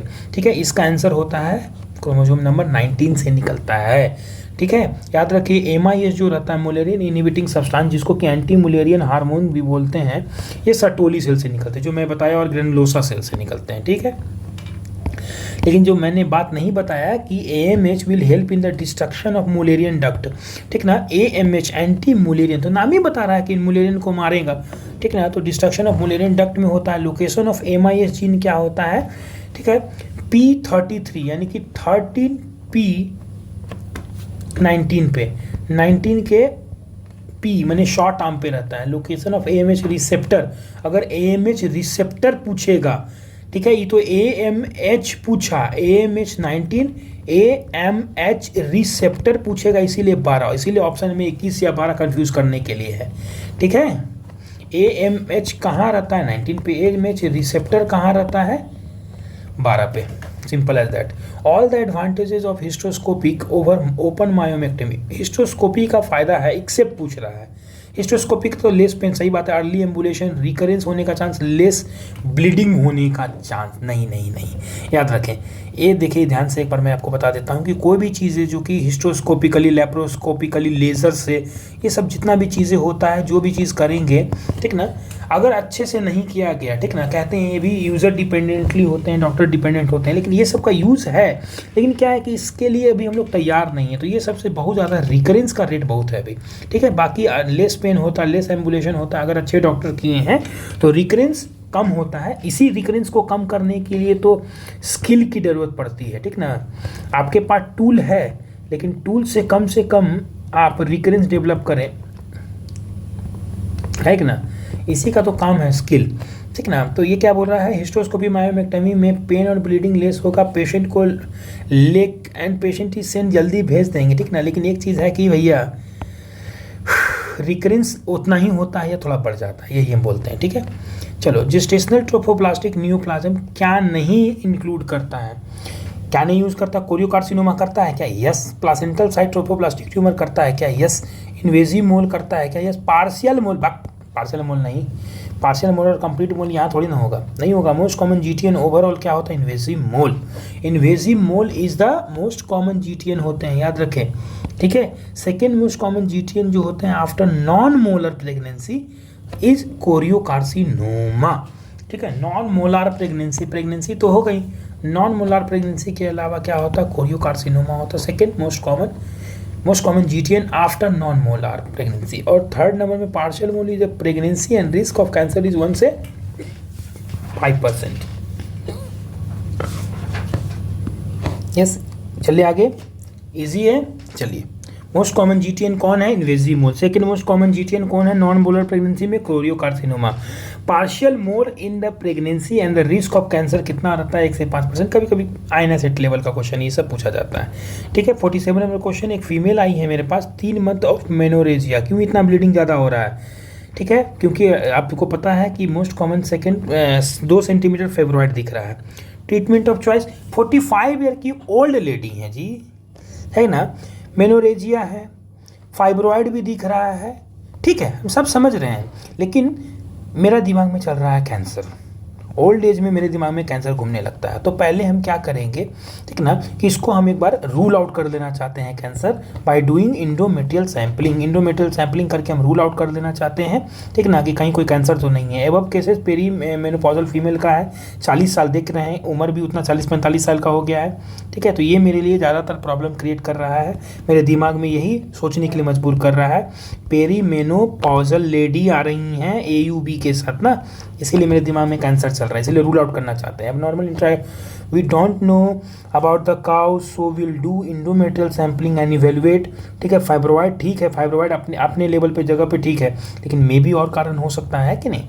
ज़्यादातर हम जानते हैं कि फाइब्रॉइड जो रहता है एसिम्टोमेटिक ही रहता, तो हम ऐसा सोच रहे हैं कि ये वाला केस फैब्रोइड्स के कारण एसिम्टोमेटिक होगा क्योंकि साइज भी बहुत छोटा है, ठीक ना, और भी कुछ कारण हो, है ना, ऐसे मेरे दिमाग में चल रहा है। लो ओवेरियन रिजर्व कब बोलते हैं? जब AMS 1 से कम होता है। बड़ा टिपिकल सा क्वेश्चन है, इसमें कुछ दिमाग नहीं लगाना। नॉर्मली 1 से 3.5 के बीच में रहता है। लो कब बोलते हैं? जब एक से कम हो जाए, ठीक ना। लो कब बोलेंगे? जब 1 से कम हो जाता है कि नहीं, 1 से कम या 0.5 के लेवल पे आ जाए। PCOS में बेसिकली 4 से 7 चला जाता है, ये क्वेश्चन भी पूछा जाता है। PCOS में 4 से 7 चला जाता है कि नहीं। एंटी मुलेरियन हार्मोन AMH बढ़ जाता है PCOS में। प्रोडक्शन ऑफ AMH हाई हो जाते हैं क्योंकि ये फॉलिकल का ही रिजर्व को तो बताते हैं, है कि नहीं, हम लोग पढ़े भी हैं आगे, ठीक ना। 1 से 3.5 नैनोग्राम प्रति ml लो होता है, 1 से कम, और 0.5, ठीक ना, इस तरह से होते हैं। 0.1 से कम, ठीक है। ये साइन उल्टा है, थोड़ा मैथ्स का प्रॉब्लम तो रहेगा ही बायोलॉजी के स्टूडेंट को, ठीक ना। ठीक है, आइए इधर से 30 साल की एक लेडी आई है, complain of dysmenorrhoea, dyspareunia, chronic pelvic pain, undergo hysterectomy.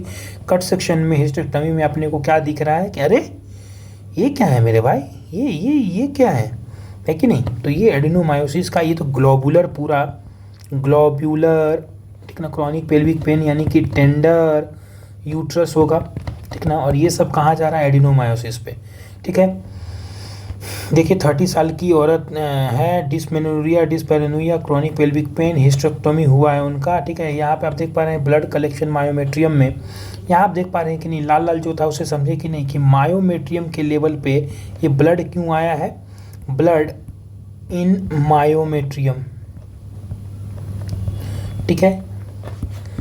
Adenomyosis, myometrium में क्या है? एडिनो है, ग्रुप आ गए, ठीक है। इंडोमेट्रियम इनसाइड द मायोमेट्रियम, इसका मतलब ही होता है जो ग्लैंड है वो मायोमेट्रियम के अंदर आ गए हैं। एडिनोमायोसिस को इंडोमेट्रियोसिस इंटरना भी बोलते हैं, ये भी हम लोग पढ़ चुके हैं। मोस्ट कॉमन जो सिम्टम आते हैं इसमें बहुत मेनोरेजिया, एबनॉर्मल यूट्राइन ब्लीडिंग लेकर के आते हैं। वेंशियन ब्लाइंड अपीयरेंस, UAG अपने को दिखेगा। वेंशियन ब्लाइंड जो पर्दा जो रहता है, याद ही होगा आपको, ठीक ना, जिसको ये ऐसा वाला पर्दा ऑफिस में, कॉर्पोरेट ऑफिस में ऐसे लगा हुआ रहता है, जिसको ऐसे स्ट्रिंग रहता है, जो खींचने पे ये सब साइड में हो जाता है पर्दा, ऐसे ही आपको याद होगा। यहाँ कॉलेजेस वगैरह में भी यही रहते हैं, यहाँ हो जाता है, जिसको वेंशियन ब्लाइंड बोलते हैं, ठीक ना। ऐसा पैटर्न अपने को देखने को मिलता है UAG पे, ठीक है। 50 साल की एक औरत मेरे पास आई है, कम बोल रही है, 3rd डिग्री यूट्राइन प्रोलैप्स लेकर के आई है जी, ठीक है। अब क्या मैनेजमेंट करूं मैं इनका? वेजाइनल हिस्टेक्टमी करके, हाँ 60 साल की भी हो गई तो हिस्टेक्टमी कर सकते हैं, और पेल्विक फ्लोर रिपेयर, यस ये कर सकते हैं। सबसे बेस्ट मैनेजमेंट तो यही लग रहा है मुझे, ठीक है। इससे काम नहीं चलेगा, हिस्टेक्टमी हटा दो, है कि नहीं। ये नहीं, ये सब नहीं, पेसरी वगैरह यंग एज में जब 24-25 साल की लड़की आती तब ना, प्रेगनेंसी में वो समय यूज करते हैं, है कि नहीं। आइए इसमें वेजाइनल हिस्टेक्टमी जो रहता है, vaginal hysterectomy with pelvic floor repair, vaginal hysterectomy with pelvic floor repair, because she is lady old है ना, फैमिली कंप्लीट हो चुका है, पोस्ट मेनोपॉजल है, strengthening of the pelvic floor is to prevent the prolapse, है कि नहीं। दूसरा pessary is a temporary treatment, जहाँ पे अनफिट फॉर द स्टडी रहती है, ठीक है। बहुत लोगों में वेजाइनल पेसरी भी लगाते हैं, इस तरह से लगा देते हैं, है कि नहीं, तो ये रुक जाता है, ठीक है, फिट फॉर सर्जरी नहीं रहती है। Day 20 of the menstrual cycle comes under which phase? आपको पता होगा 2 फेजेस होते हैं, ठीक ना। देखिए एक चीज़ यहाँ रहता है, इसको क्या बोलते हैं हम लोग, ये हो गए फॉलिक्यूलर फेज में रहते हैं, ठीक है ना। ल्यूटियल फेज, देखिए ल्यूटियल फेज से कंफ्यूज नहीं करें, ल्यूटियल का मतलब ल्यूटिनाइजेशन का मतलब प्रेगनेंसी के लिए फेवरेबल, ये सब जो रहते हैं ल्यूटियल फेज में रहते हैं। D20 का मतलब 14 दिन की क्रॉस कर चुका है, ये 14 दिन वाला कुछ एरिया जो रहता है ओव्यूलेटरी फेज भी बोलते हैं हम उसको, ठीक है ना, ओव्यूलेटरी फेज बोलते हैं हम, ठीक है। और ये ल्यूटिनाइजेशन के लिए प्रेगनेंसी वाला फेज रहता है। तो कौन सा आंसर हो गया? D20 में अपने को ल्यूटियल फेज आंसर होगा, है कि नहीं। तो आंसर क्या होगा? D, as simple as that, ठीक है। यहाँ देख लेते हैं, सिक्रेटरी फेज जो होता है इन द यूट्रस होते हैं, ल्यूटियल फेज ओवरी में होते हैं, ठीक है। यहाँ क्या क्वेश्चन पूछा था, ध्यान से देखें, विच फेज में आते हैं, ठीक है। और ऑप्शन आपको क्या दिया था? ल्यूटियल और ओव्यूलेटरी, दोनों फेज दे दिया है, ठीक है ना। याद रखें आपको सेक्रेटरी फेज आंसर देखना है। सेक्रेटरी फेज जो रहता है यूट्रस के लेवल पे होता है, वो कुछ सीक्रेट कर रहा है। ल्यूटियल फेज ओवरी में रहते हैं, ल्यूटिनाइजेशन हार्मोन्स के लिए प्रोजेस्टेरॉन निकालना, ठीक है। हार्मोन लेवल पे आप देखेंगे, ठीक है। तो इस ये जो देख रहे हैं, इस हार्मोन का 2 पीक हुआ है। ये हार्मोन किस तरह से? अंग ईस्ट्रोजन से बनाया गया है, ठीक ना, ईस्ट्रोजन का पीक। एलएच का पीक जो रहता है पीला से दिखाया गया, तो एलएच का पीक आता है, सबको पता है। फॉलिकुलर डेवलपमेंट होता है, बाद में ये रेड प्रोजेस्टेरॉन का एरिया हो जाएगा, है कि नहीं? यस, इस तरह से, ठीक है। फॉलिकुलर फेज, फॉलिकल बन रहे हैं, फॉलिकुलर का चुनाव हो रहा है, देखिए फॉलिकल चुने गए, फॉलिकुलर फट गए, ठीक है। ओव्यूलेटरी फेज में ओव्यूलेशन हो गया, ल्यूटियल फेज में उसके ल्यूटिनाइजेशन यानी कि प्रेगनेंसी को स्टेबल रखने के लिए कॉर्पस ल्यूटियम जो है प्रोजेस्टेरॉन डेवलप कर रहा है, ठीक है ना, उसके सपोर्ट करने के लिए, ठीक है। पार्शियल हाइडेटिफॉर्म मोल, पार्शियल हाइडेटिफॉर्म मोल जो होता है, क्रोमोसोम नंबर क्या होता है? 69XXY रखते हैं, सबको पता है, ठीक है। ये रहेगा मोस्ट कॉमन कंप्लीट मोल में। कंप्लीट मोल में अपने को क्या मिलेगा? पार्शियल हाइडेटिफॉर्म मोल मिलते हैं। Multiple sperm fertilising an egg will lead to multiple set of 23 chromosome. क्या बोलते हैं हम लोग कि अगर कोई ओवम है, ठीक है, उसको लगातार 2 स्पर्म आ करके फर्टिलाइज कर रहे हैं, ठीक है, तो ये एक साथ करेंगे तो ये बेसिकली तीनों का मिलन से क्या होगा? 69XXY, ठीक है, बन जाते हैं। ये मोस्ट कॉमन ट्रिप्लॉइडी के साथ आता है, मोस्ट कॉमन ट्रिप्लॉइडी आता है। कंप्लीट मोल में क्या बनता है? सबको पता है, डिप्लॉइडी। इसके कारण पार्शियल मोल के जो प्रेगनेंसी होते हैं मल्टी स्पर्मिक होते हैं, 69XXY होते हैं, ठीक है, याद रखें। वेजाइनल एट्रोफी और ईचिंग आ रहा है, कोई महिला, मतलब ये ज़्यादातर हमको लगता है पेरी मेनोपॉजल पोस्ट मेनोपॉजल ही आएगी। वेजाइनल एट्रोफी के लिए अपने को एस्ट्रोजन ऑइंटमेंट क्रीम लगाने के लिए आंटी जी को दे देंगे। Yes, this is seen in the post menopausal women because of the estrogen deficiency, ठीक है। We give local estrogen cream for the treatment. Yes, मैं ओपीडी भी चलाता हूँ, मैं अपना क्लिनिक भी चलाता हूँ, तो वहाँ आती हैं, ठीक है। Yes, greenish frothy discharge, vaginal pH 5.4, greenish frothy discharge. इसके बाद मुझे बोलने की ज़रूरत होनी नहीं चाहिए, आप समझ पा रहे हैं, आंसर हो गया ट्राइकोमोनास वेजिनालिस, है कि नहीं? Drug of choice metronidazole. Thank you so much. Greenish frothy discharge is characterize by Trichomonas vaginalis, ठीक है। इसमें 2 अगर अंतर आपको दिखाना हो, बैक्टीरियल वेजिनेसिस में सबको पता है फिश लाइक ऑर्डर होते हैं, विप टेस्ट करते हैं। ट्राइकोमोनास में musty order, question musty word बहुत इंपॉर्टेंट है। यहाँ thin of white homogeneous discharge, यहाँ ग्रीन, ठीक है। यूजुअली डू नॉट काउज डाइसूरिया, पेशाब में जलन नहीं होता है। डिस्पेरेनोइया, ठीक ना, नहीं होते हैं। प्रोराइटिस, इन्फ्लामेशन वगैरह नहीं होते हैं, ठीक है। वेजिनोसिस है, वेजिनाइटिस नहीं है, याद रखें, वेजिनाइटिस नहीं है, ठीक है। तो इन्फ्लामेशन वगैरह कहना गलत होगा, प्रोराइटिस कहना गलत होगा, ठीक है। यहाँ से समझे प्रोराइटिस नहीं होता है, क्यों? क्योंकि कोई आइटिस नहीं होता है, ठीक है।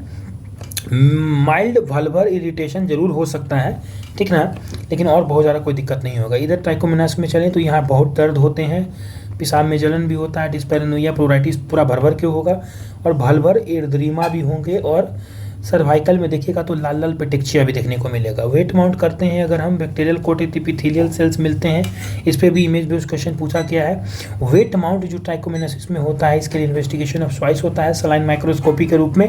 वेट माउंट अपने को क्या मिलता है? मोटाइल और पियर सेपेड फ्लैजिलेटेड प्रोटोजोआ देखने को मिलता है। इसमें कोई ट्रीटमेंट की जरूरत नहीं है पार्टनर की, इसमें पार्टनर की है treatment metronidazole is a drug of choice, simple as that. आगे चलते हैं 55 नंबर क्वेश्चन में। Which of the following is an absolute contraindication? OCP किससे नहीं देना है?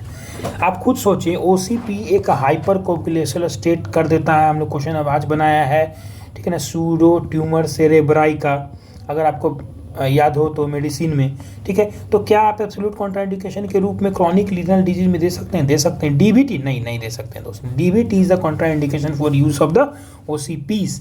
एब्सोल्यूट कॉन्ट्राइंडिकेशन जो होता है कैटेगरी 4 जो आते हैं उसमें आते हैं, डीबीटी उसी में आता है, एंड डायबिटिक मिलाइटस विथ वैस्कुलोपैथी उसमें भी नहीं दें, ठीक है। कैटेगरी 4 हो गया डीबीटी में, और डायबिटिक वैस्कुलोपैथी में नहीं देते हैं। खत्म कहानी हो गया।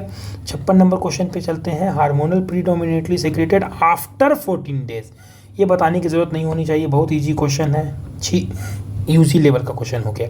आफ्टर 14 डेज सेक्रेटरी फेज, ये प्रोजेस्टेरॉन निकलते हैं, ठीक ना, ये हम लोग कर चुके हैं। आगे चलते हैं 57। विच of the following procedure in the OT list? OT list में 4 प्रोसीजर के नाम दिए गए हैं। Can you preferably do a hysteroscopy? उसमें आप जानबूझ के चाहते हुए हिस्टेरोस्कोपी करिएगा ही करिएगा। ट्यूबल लाइगेशन के लिए ज़रूरी नहीं है कि आप हिस्ट्रोस्कोपिक लाइगेशन करिए, बहुत ऐसे ट्यूबल लाइगेशन हिस्ट्रोस्कोपिकली करते भी नहीं हैं, मिनी लेप्रोटोमी वगैरह से करते हैं। ठीक है, Asherman syndrome, yes, Asherman syndrome में जो एडहेशन हुआ है वो सब देखने के लिए आपको हिस्ट्रोस्कोपिक, बेसिकली हिस्ट्रोस्कोपिक यहाँ पे डायग्नोस्टिक भी है, थेरापेटिक भी है, ट्रीटमेंट वाइज भी है, दोनों है। ठीक है, इंड्रो सर्वाइकल पॉलिप में ठीक है देखने के लिए यूएसजी के बाद हिस्ट्रोस्कोपी करते हैं। ठीक है, सब सेरोजल, लेकिन प्रिफरेबली अपने को सिर्फ ये डायग्नोस्टिक है ज़्यादा से ज़्यादा, लेकिन यूएसजी में भी पकड़ा जाता है। ठीक है, सब सेरोसल फेब्रॉइड, सब सेरोसल है, सेरोसा के बाहर है, यहाँ तो लेप्रोस्कोपी करना होगा, है कि नहीं, तो उसका सही आंसर नहीं होगा। बी एशरमैन सिंड्रोम में बेसिकली हिस्ट्रोस्कोपी करके अपनी डिफिनिटिव डायग्नोसिस बनाते हैं हिस्ट्रोस्कोपिक एशरमैन सिंड्रोम का। एशरमैन सिंड्रोम में बेसिकली प्रेजेंस ऑफ एडहेशन होते हैं within the endometrial cavity. ठीक है, this is also called uterine synechia. Synechia का मतलब क्या होता है, धागा जैसा बन जाना, यूट्रस में चिपक जाना। इसमें क्या होता है, result of the trauma to the endometrium, जैसे कि मान लीजिए विगरस यूट्राइन क्यूरेटाइज वगैरह हो गया, ट्यूबरकुलर इंडोमेट्राइटिस हो गया, पेल्विक रेडिएशन, इंडोमेट्रियल लेवलेशन वगैरह हो गए, उसके कारण प्रॉब्लम हो जाता है। ठीक है, 58 नंबर क्वेश्चन क्या बोल रहा है जी, 50 साल की एक ओल्ड लेडी मेरे पास आई है, फॉल स्मेलिंग ब्लडी डिस्चार्ज लेकर के। ठीक है, per vaginal mixed with the mucus, okay, क्या कारण है, ऑन एग्जामिनेशन निक्रोटाइजिंग ग्रोथ, अरे रे ये तो कैंसर की तरफ जा रहा है, सर्विक्स विद लैटरल पैरामेट्रियम इन्वॉल्व्ड। ठीक है ना, अब तो ये चिल्ला चिल्ला के बता दिया, क्या करोगे। ठीक है, तो अब आपको यहाँ पे क्या करना है, अब आपको यहाँ पे स्टेज डिसाइड करना होगा, क्योंकि जैसे ही ये वर्ड बोला ये कीवर्ड हो जाता है। लैटरल पैरामेट्रियम का इन्वॉल्वमेंट जो रहता है 2B में होते हैं। ठीक है, और 2B में एक ही ट्रीटमेंट है, chemo radiation, as simple as that. ठीक है, कीमो रेडिएशन होगा क्योंकि patient with cervical tumour involving the parametrium, parametrium सुनते हैं, stage 2B, treated primarily with the chemo radiation। ठीक है, involve the combination of external beam radiation therapy देते हैं, ब्राकी थेरेपी और कीमोथेरेपी देते हैं। Combination of external beam radiotherapy, brachy and chemotherapy, parametrium 2B में रखते हैं और कीमो थेरेपी इसका चॉइस होता है। ठीक है, 59 नंबर क्वेश्चन बोल रहा है, एक वुमेन आई है मेरे पास, अंडरगो कंप्लीट लेप्रोस्कोपिक हिस्टेक्टोमी कर लिए। ठीक है, she want to know if there is any disadvantage है क्या लेप्रोस्कोपी से। यस, लेप्रोस्कोपी से ऐसे बहुत कम ही डिसएडवांटेज होते हैं, लेकिन ये पूछना चाह रही हैं इन चारों में सर कि ओवरी ओपन से क्या प्रोलॉन्ग रिकवरी टाइम, ना कम recovery time, not knowing the extent of thermal burn, yes यही डिसएडवांटेज है। बेसिकली अगर मान ली ये लेडी का यहाँ पे हो गया अम्बलाइकस और यहाँ से अपना पोर्ट घुमाते हैं, ठीक है, तो बेसिकली क्या होता है कि आप यहाँ मान लीजिए वर्किंग फील्ड पे काम कर रहे हैं, लेकिन मान लीजिए यहाँ पे कोई इंसुलेशन टूट गया है और यहाँ पे आपके इंटेस्टाइन ऐसे हैं, तो ये बर्न कर सकते हैं और ये विजुअल फील्ड में भी नहीं है। तो not knowing the extent of the thermal burn because not present in the vision, vision में अपने को सिर्फ इतना ही चीज़ दिख रहा है ना, और यहाँ सट गया तो ठीक है। इंक्रीज ब्लीडिंग नहीं, डिक्रीज ब्लीडिंग, इंक्रीज पेन नहीं, डिक्रीज पेन, इसलिए तो लेप्रोस्कोपी इतना फेवरेट बनता जा रहा है। Not knowing the extent of thermal burn, है ना, डाइथर्मी बर्न हो सकते हैं पार्टिकुलरली हेजार्डिक लेप्रोस्कोपिक सर्जरी में। Relative lack of visibility in the entire instrument के लिए मैं बताया, फॉल्टी इंसुलेशन हो जाने से लेप्रोस्कोपिक इंस्ट्रूमेंट में दिक्कत होता है। Intraperitoneal contact of the diathermy with another metal instrument, ठीक ना, पेडल वगैरह के का, तो वहाँ भी दिक्कत होता है। ठीक है, ये क्वेश्चन क्या है, 60 साल की एक औरत आई है मेरे पास, complain of the pain and the swelling लेकर के, पेन और स्वेलिंग लेकर के आई हैं। अच्छा, यहाँ पे कुछ तुमको लाल लाल दिख रहा है। She also has a complain of difficulty in the वॉल्डन एंड द सिटिंग, से हिस्ट्री दे रही है मल्टीपल सेक्सुअल पार्टनर्स की, ओके ठीक है। और on examination tender swelling is seen with redness on the labia, मैं बताया लाल लाल दिख रहा है। ठीक है, क्या डायग्नोसिस आप बना रहे हैं, ठीक है, क्या डायग्नोसिस आप बना रहे हैं। देखिए ये यहाँ पे सबसे पहली बात 2-3 चीज़ें हैं जो कि आपको समझ में आना चाहिए। मल्टीपल सेक्सुअल पार्टनर कोई दिक्कत नहीं है कि नहीं, यहाँ से आपको समझ में आ रहा है कि यही आंसर होगा। उसके बाद कुछ टेंडर स्वेलिंग के रूप में अपने को देखने आया रेबिया पे। अब जब इसका ये बेसिकली क्या है, ये है बार्थोलिन एब्सेस, है कि नहीं, बार्थोलिन एब्सेस। अब बार्थोलिन ग्लैंड कहाँ होता है ये अब जानेंगे तब समझ में आएगा। ठीक है, सबसे पहले बार्थोलिन एब्सेस का डायग्नोसिस बना। बार्थोलिन ग्लैंड जो होते हैं, देखिए मैंने कैसे याद किया था, बार्थोलिन ग्लैंड में बाल गर्ल याद रखें। ठीक है, तो ऐसे याद रहेगा कि बार्थोलिन ग्लैंड जो होते हैं गर्ल में होते हैं। ठीक है, और उसके करस्पॉन्डिंग क्या होता है, कॉ बॉय होते हैं जो कि वहाँ उस बार में आते थे। तो कॉपर्स ग्लैंड जो होते हैं बॉय में होते हैं। ठीक है, इसका होमोलोगस होता है ये आपस में, ठीक है। मेल में बल्बोयूरेथ्रल या कॉपर्स ग्लैंड होते हैं, तो बार में लड़कियां हो गई, कॉबॉय बॉय हाँ देते हैं, ठीक है। The function of the Bartholin gland का काम क्या होता है, secrete mucus for the lubrication during the coitus, okay, ठीक है। लेकिन यहाँ क्या दिक्कत हो गया है, यहाँ पे उस लेडी को, ठीक है, एक वुमेन को कंप्लेन ऑफ द पेन बता रही हैं, ठीक है। देखिए मल्टीपल सेक्सुअल पार्टनर से यही दिक्कत होते हैं, ठीक ना, कि ये बार्थोलिन का एब्सेस हो जाता है। बार्थोलिन ग्लैंड जैसे पहचान लेता है कि ये मेरा पार्टनर नहीं है, ठीक है, और नहीं निकालने लगता है mucus. Bartholin cyst is caused by the obstruction of the duct due to the infection.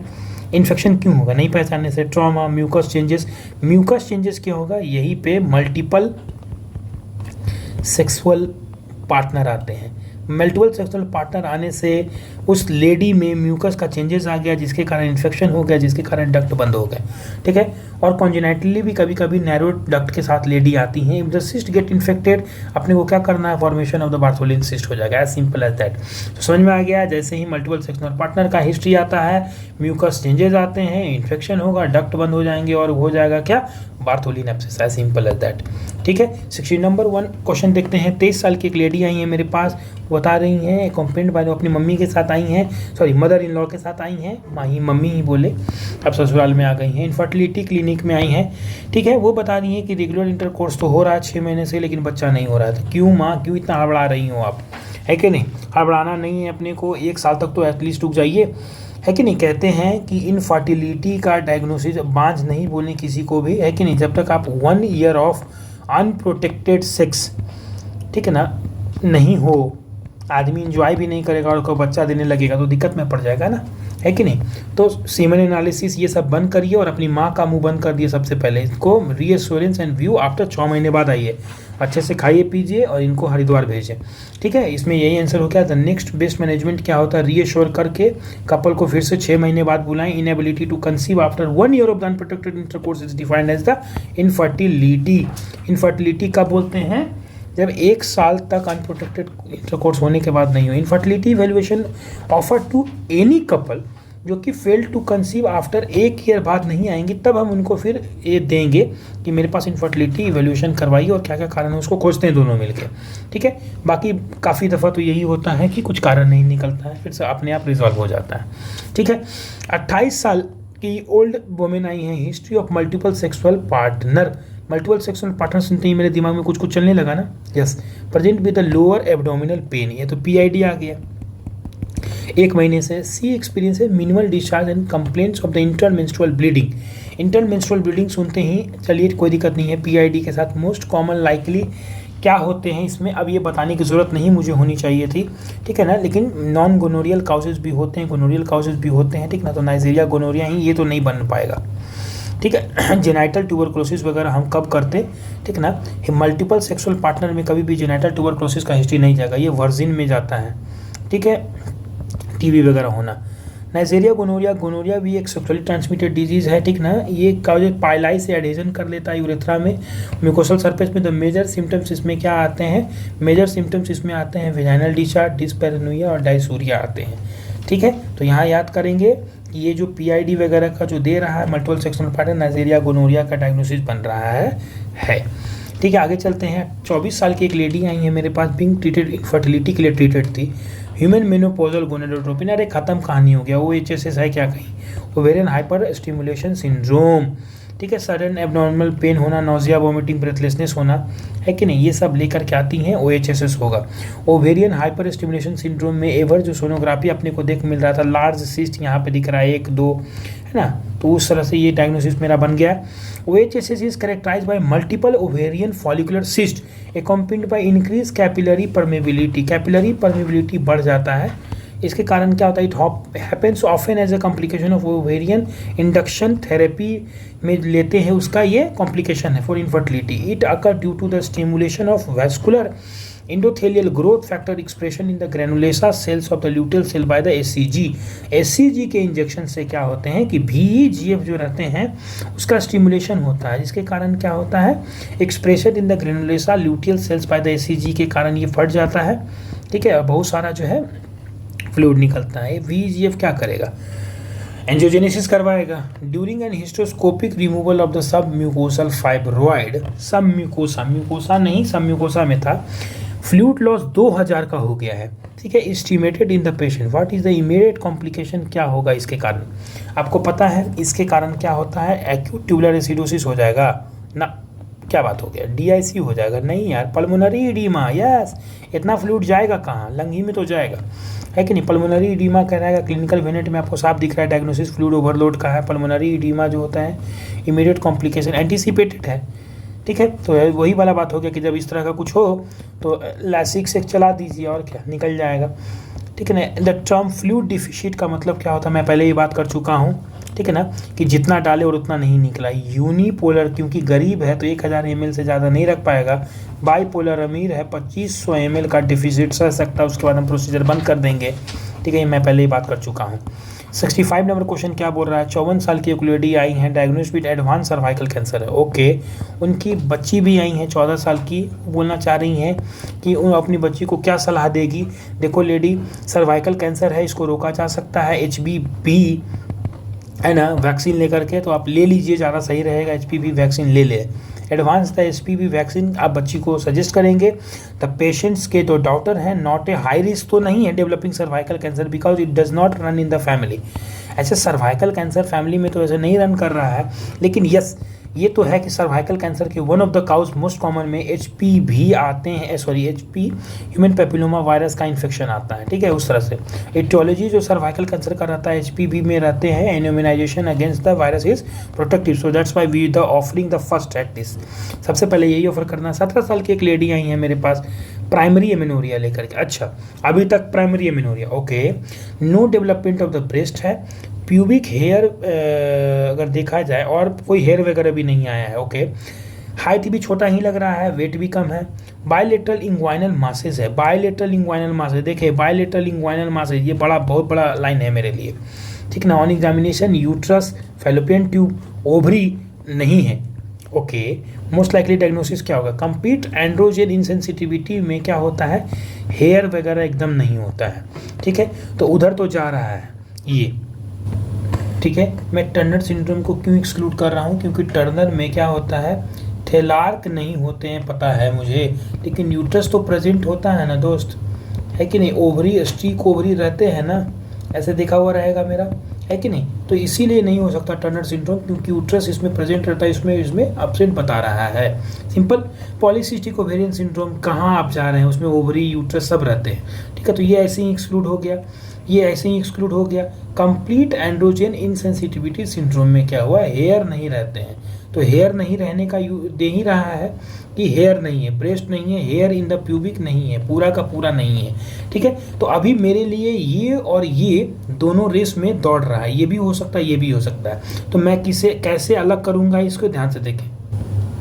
ये हम लोग को पता है कि कंप्लीट एंड्रोजन इनसेंसिटिविटी सिंड्रोम में कुछ भी हो, कम से कम थेलार्क तो होते ही हैं, थेलार्क होते हैं, ठीक है, सिर्फ यूट्रस नहीं होता है। तो यूट्रस नहीं होना ठीक है, एक बात तो है, लेकिन थेलार्क, डेवलपमेंट ऑफ ब्रेस्ट नो बता रहा है यहाँ पे, नो डेवलपमेंट ऑफ ब्रेस्ट, तो थेलार्क कैसे हुआ, नहीं हुआ, ये इसीलिए आंसर नहीं हो सकता है। कंप्लीट एंड्रोजन इनसेंसिटिविटी सिंड्रोम में ब्रेस्ट डेवलपमेंट नॉर्मल होता है, यूट्रस नहीं होते हैं, यहाँ पे ब्रेस्ट का डेवलपमेंट नहीं दिखा रहा है। बचा कौन मेरे पास, हाइपरगोनाडोट्रोपिक हाइपोगोनाडिज्म, बहुत सिंपल सी बात है, डेवलपमेंट ऑफ ब्रेस्ट भी नहीं हो रहा है, ओवरी भी नहीं है, सिंपल सी बात है कि नहीं, तो कुछ है ही नहीं, ऊपर से पिट्यूटरी फायर कर रहा है पूरा, यहाँ ओवरी ही नहीं सुनने वाला, है कि नहीं, तो हाइपर गोनाडोट्रोपिक जरूर हो गया, लेकिन गोनैड्स नहीं है जी, ठीक है। इसमें हाइपर गोनाडोट्रोपिक हाइपोगोनाडिज्म के एग्जांपल बनते हैं। Hyper gonadotropic hypogonadism clinical scenario में मेरा डायग्नोसिस बन रहा है, ठीक है। इसमें फीमेल आती हैं प्राइमरी एमेनोरिया लेके, बायलेटरल इंग्वाइनल मासेज, देखिए मैंने रूल आउट से बनाया है टोटल, ठीक है। यहाँ पे जो है बायलेटरल इंग्वाइनल मासेज जो सुनते ही दिमाग में आना चाहिए, an absent ovary point toward the possibility of XY karyotyping की तरफ जा रहा है, ठीक है, बायलेटरल इंग्वाइनल मासेज हो जाना, ठीक है, और एब्सेंट ओवरी जो है पॉइंट कर रहा है XY कैरोटाइपिक में। एब्सेंट यूट्रस का एब्सेंट होना और फेलोपियन ट्यूब जो है presence of Mullerian inhibiting substance, ठीक है। इस लेडी में यूट्रस क्यों नहीं बना, फेलोपियन ट्यूब क्यों नहीं बना, क्योंकि इसमें मुलेरियन इनहिबिटिंग सब्सटेंस है, इसीलिए ये XY है, ठीक है। तो उस तरह से भी आप सोच सकते हैं, ठीक है। 67 नंबर क्वेश्चन क्या बता, 16 साल की लड़की थी, cyclic pelvic pain every month. ये क्वेश्चन रिपीट है जी। नॉट अचीव्ड मेनार्क अभी तक नहीं, क्यों? क्योंकि सुप्रा प्यूबिक बल्ज के रूप में आ रहा है लोअर एब्डोमेन में, पीआर करने पे bulging swelling in the anterior aspect में अपने को देखने को मिल रहा है। जब अपने को एंटीरियर आस्पेक्ट में देखने को मिल रहा है, ठीक है, और साइक्लिकल पेल्विक पेन हो भी रहे हैं, ठीक है, तो ये पूरा का पूरा इम्परफोरेट हाइमन की तरफ जाता है, ठीक है। क्लिनिकल सिनारियो में सजेस्टिव ऑफ क्रिप्टोमेनोरिया, जिसको कि परफोरेट हाइमन बोलते हैं। क्रिप्टोमेनोरिया कंडीशन है जहाँ की कोई विजिबल मेंस्ट्रुएशन तो नहीं देखते हैं, क्योंकि ऑब्स्ट्रक्शन हो जाता है, इसके कारण मेंस्ट्रुअल फ्लूइड जो रहते हैं कलेक्टर रिप्रोडक्टिव ट्रैक में रहते हैं और पीछे कर चले जाते हैं। पेशेंट को ऐसा लगता है कि एमेनोरिया आ गया है, लेकिन साइक्लिकल पेल्विक पेन भी होते हैं, ठीक है ना। ज़्यादातर यूरिनरी सिम्टम्स लेकर के इमरजेंसी में लैंड अप करती हैं। हाइपोगैस्ट्रिक लंप के रूप में रहता है। Bluish bulging membrane at the vaginal opening is noted genital examination में, एंड द वेल्सेल्वा मैन्यूवियर में कफिंग भी करवा के देखते हैं। इजी क्वेश्चन था। 68 नंबर क्वेश्चन क्या बोल रहा है, एक फीमेल है 46 साल की, जिसमें कि सर्वाइकल इरोजन हो गया। अरे रे रे, आप मोस्ट अप्रोप्रिएटली इन्वेस्टिगेशन क्या क्या करेंगे? पैप स्मीयर मैं कर दूं, ओके, ठीक है। SCV DNA ये कहाँ से आ गया? ये सब liquid smear, okay. Cervical biopsy, HPV testing, ये थोड़ा ठीक लग रहा है। सर्वाइकल बायोप्सी करेंगे, हेपेटाइटिस B वायरस का DNA ना, मैं वहाँ सोच ही नहीं रहा हूँ। पैप HIV DNA नहीं यार, सबसे अच्छा liquid smear, cervical biopsy, HPV testing करेंगे। इजी क्वेश्चन है। सर्वाइकल कैंसिनोमा समाज में सोच रहे हैं ना। Teenage girl, history of amenorrhoea, image दिख रहा है आपको, इम्परफोरेट हाइमन का आपको फोटो ही दे दिया। What karyotype analysis would you consider for the, आगे किस तरह का कैरियोटाइपिंग आप सोच रहे हैं? तो इम्परफोरेट हाइमन के लिए कैरियोटाइप तो 46XX ही होना चाहिए, है कि नहीं, लेडी में ही, सिंपल इजी क्वेश्चन था। 70 नंबर क्वेश्चन क्या बोल रहा है, एक प्रेग्नेंट औरत है, just delivered a healthy baby via normal delivery, okay. Earliest intrauterine contraction, intrauterine device वो लगाना चाहती हैं, ठीक है, तो कब लगा सकती हैं? पोस्ट प्लासेंटल जो रहता, नहीं पोस्ट प्लासेंटल नहीं होता है, इसको क्या बोलते हैं हम लोग, इसके लिए एक टर्म क्या है, हम कितने देर पे लगाते हैं? 48 आवर पे लगाते हैं। ये क्वेश्चन नीट PG में 2024 में भी आया था, ठीक है। कितने में लगाते हैं? 48 घंटे के अंदर अंदर आयुष लगा सकते हैं, ठीक है। Easy question. क्या बोल रहा है, at ovulation what is released, क्या निकलता है ओव्यूलेशन पे? एक ओसाइट निकलते हैं कि 2 ओसाइट निकलते हैं, ठीक है, 2 ओसाइट निकलते हैं जो कि म्योसिस 2 में अरेस्ट रहते हैं, म्योसिस 2 के मेटाफेज में अरेस्ट रहते हैं, ठीक है, 2 ओसाइट, ठीक है, 2 ओसाइट अरेस्टेड इन म्योफेज 2 में निकलते हैं। 72 नंबर क्वेश्चन क्या बोल रहा है, क्या हो सकता है cause new 2 centimetre black nodule new episiotomy scar पे? अरे इंडोमेट्रियोसिस का तो नहीं है, जो कि साइज में बढ़ भी रहा है, यस इंडोमेट्रियोसिस ही होगा, ठीक है। यहाँ स्कार दिख रहा है, यहाँ पे ज़्यादातर ब्लीडिंग पॉइंट, ठीक ना, इंडोमेट्रियोसिस का हिस्ट्री बनता है। ट्यूबेक्टोमी अगर कर रहे हैं, is done which part of the tube and why? सबको पता है कि हम लोग क्या करते हैं, कहाँ पे करते हैं? इस्थमस पे करते हैं। क्यों करते हैं? क्योंकि uniform thickness of the muscle रहता है, दोनों सेम कैलिबर के रहते हैं, ठीक है, तो इस्थमस पे करते हैं हम लोग। आगे चलते हैं। Isthmus because it has uniform thickness of the muscle, recanalization आसान। Marker of the solid cystic ovarian tumour, 20 साल की लड़की में क्या करिएगा आप? CA-125 सोचने भी नहीं है क्योंकि सब में है, ठीक है। A-B सोचूं मैं क्या? A-B सब में है, ठीक है। अब मुझे 2 सोचना है। सॉलिड सिस्टिक ओवेरियन ट्यूमर अगर मुझे सोचना है, ठीक है, तो उसमें क्या सोचना होगा? SCG होगा क्या? यस SCG होगा, तो SCG भी सब में है मेरे भाई, SCG में क्यों सोच रहा हूँ? अब CEA, CA99, LDH और CA 15.3, ठीक है, इससे मुझे पकड़ना है। तो आंसर क्या होगा? सॉलिड सिस्टिक ओवेरियन ट्यूमर के लिए LDH is the correct answer हो जाएगा, ठीक है। और यहाँ पे डायग्नोसिस क्या चीज़ का बन रहा है? यहाँ मेरा डायग्नोसिस क्या बनेगा? यहाँ मेरा डायग्नोसिस बनेगा जर्म सेल ट्यूमर। ऐसा क्यों? क्योंकि आपने कीवर्ड से ध्यान नहीं दिया। 20 ईयर ओल्ड गर्ल में अगर पूछा जाए तो डायग्नोसिस क्या बन रहा है यहाँ पे मेरा, ठीक है, जर्म सेल ट्यूमर बनेगा, ठीक है। अच्छा, तो इसमें क्या क्या होता है, CA125, अल्फा फीटोप्रोटीन, HCG और LDH, इसलिए आंसर हो गया। ये दोनों क्यों नहीं आंसर हुआ, CA और CA99 ये बेसिकली प्रेजेंट रहता है म्यूसिनस ट्यूमर में। ठीक है, म्यूसिनस ट्यूमर बेसिकली क्या होता है, पेरीमेनोपॉजल एज ग्रुप में रहेगा। ठीक है, ये 20 ईयर ओल्ड है, तो ये ऐसे ही खत्म हो गया, ये दोनों खत्म हो गया। और CA15.3 की बात आती है।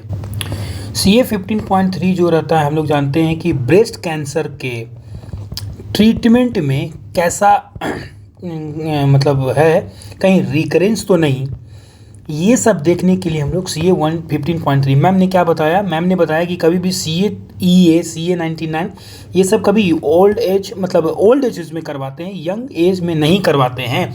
यंग एज में डायग्नोसिस बनता है क्या, जर्म सेल ट्यूमर का डायग्नोसिस बनेगा।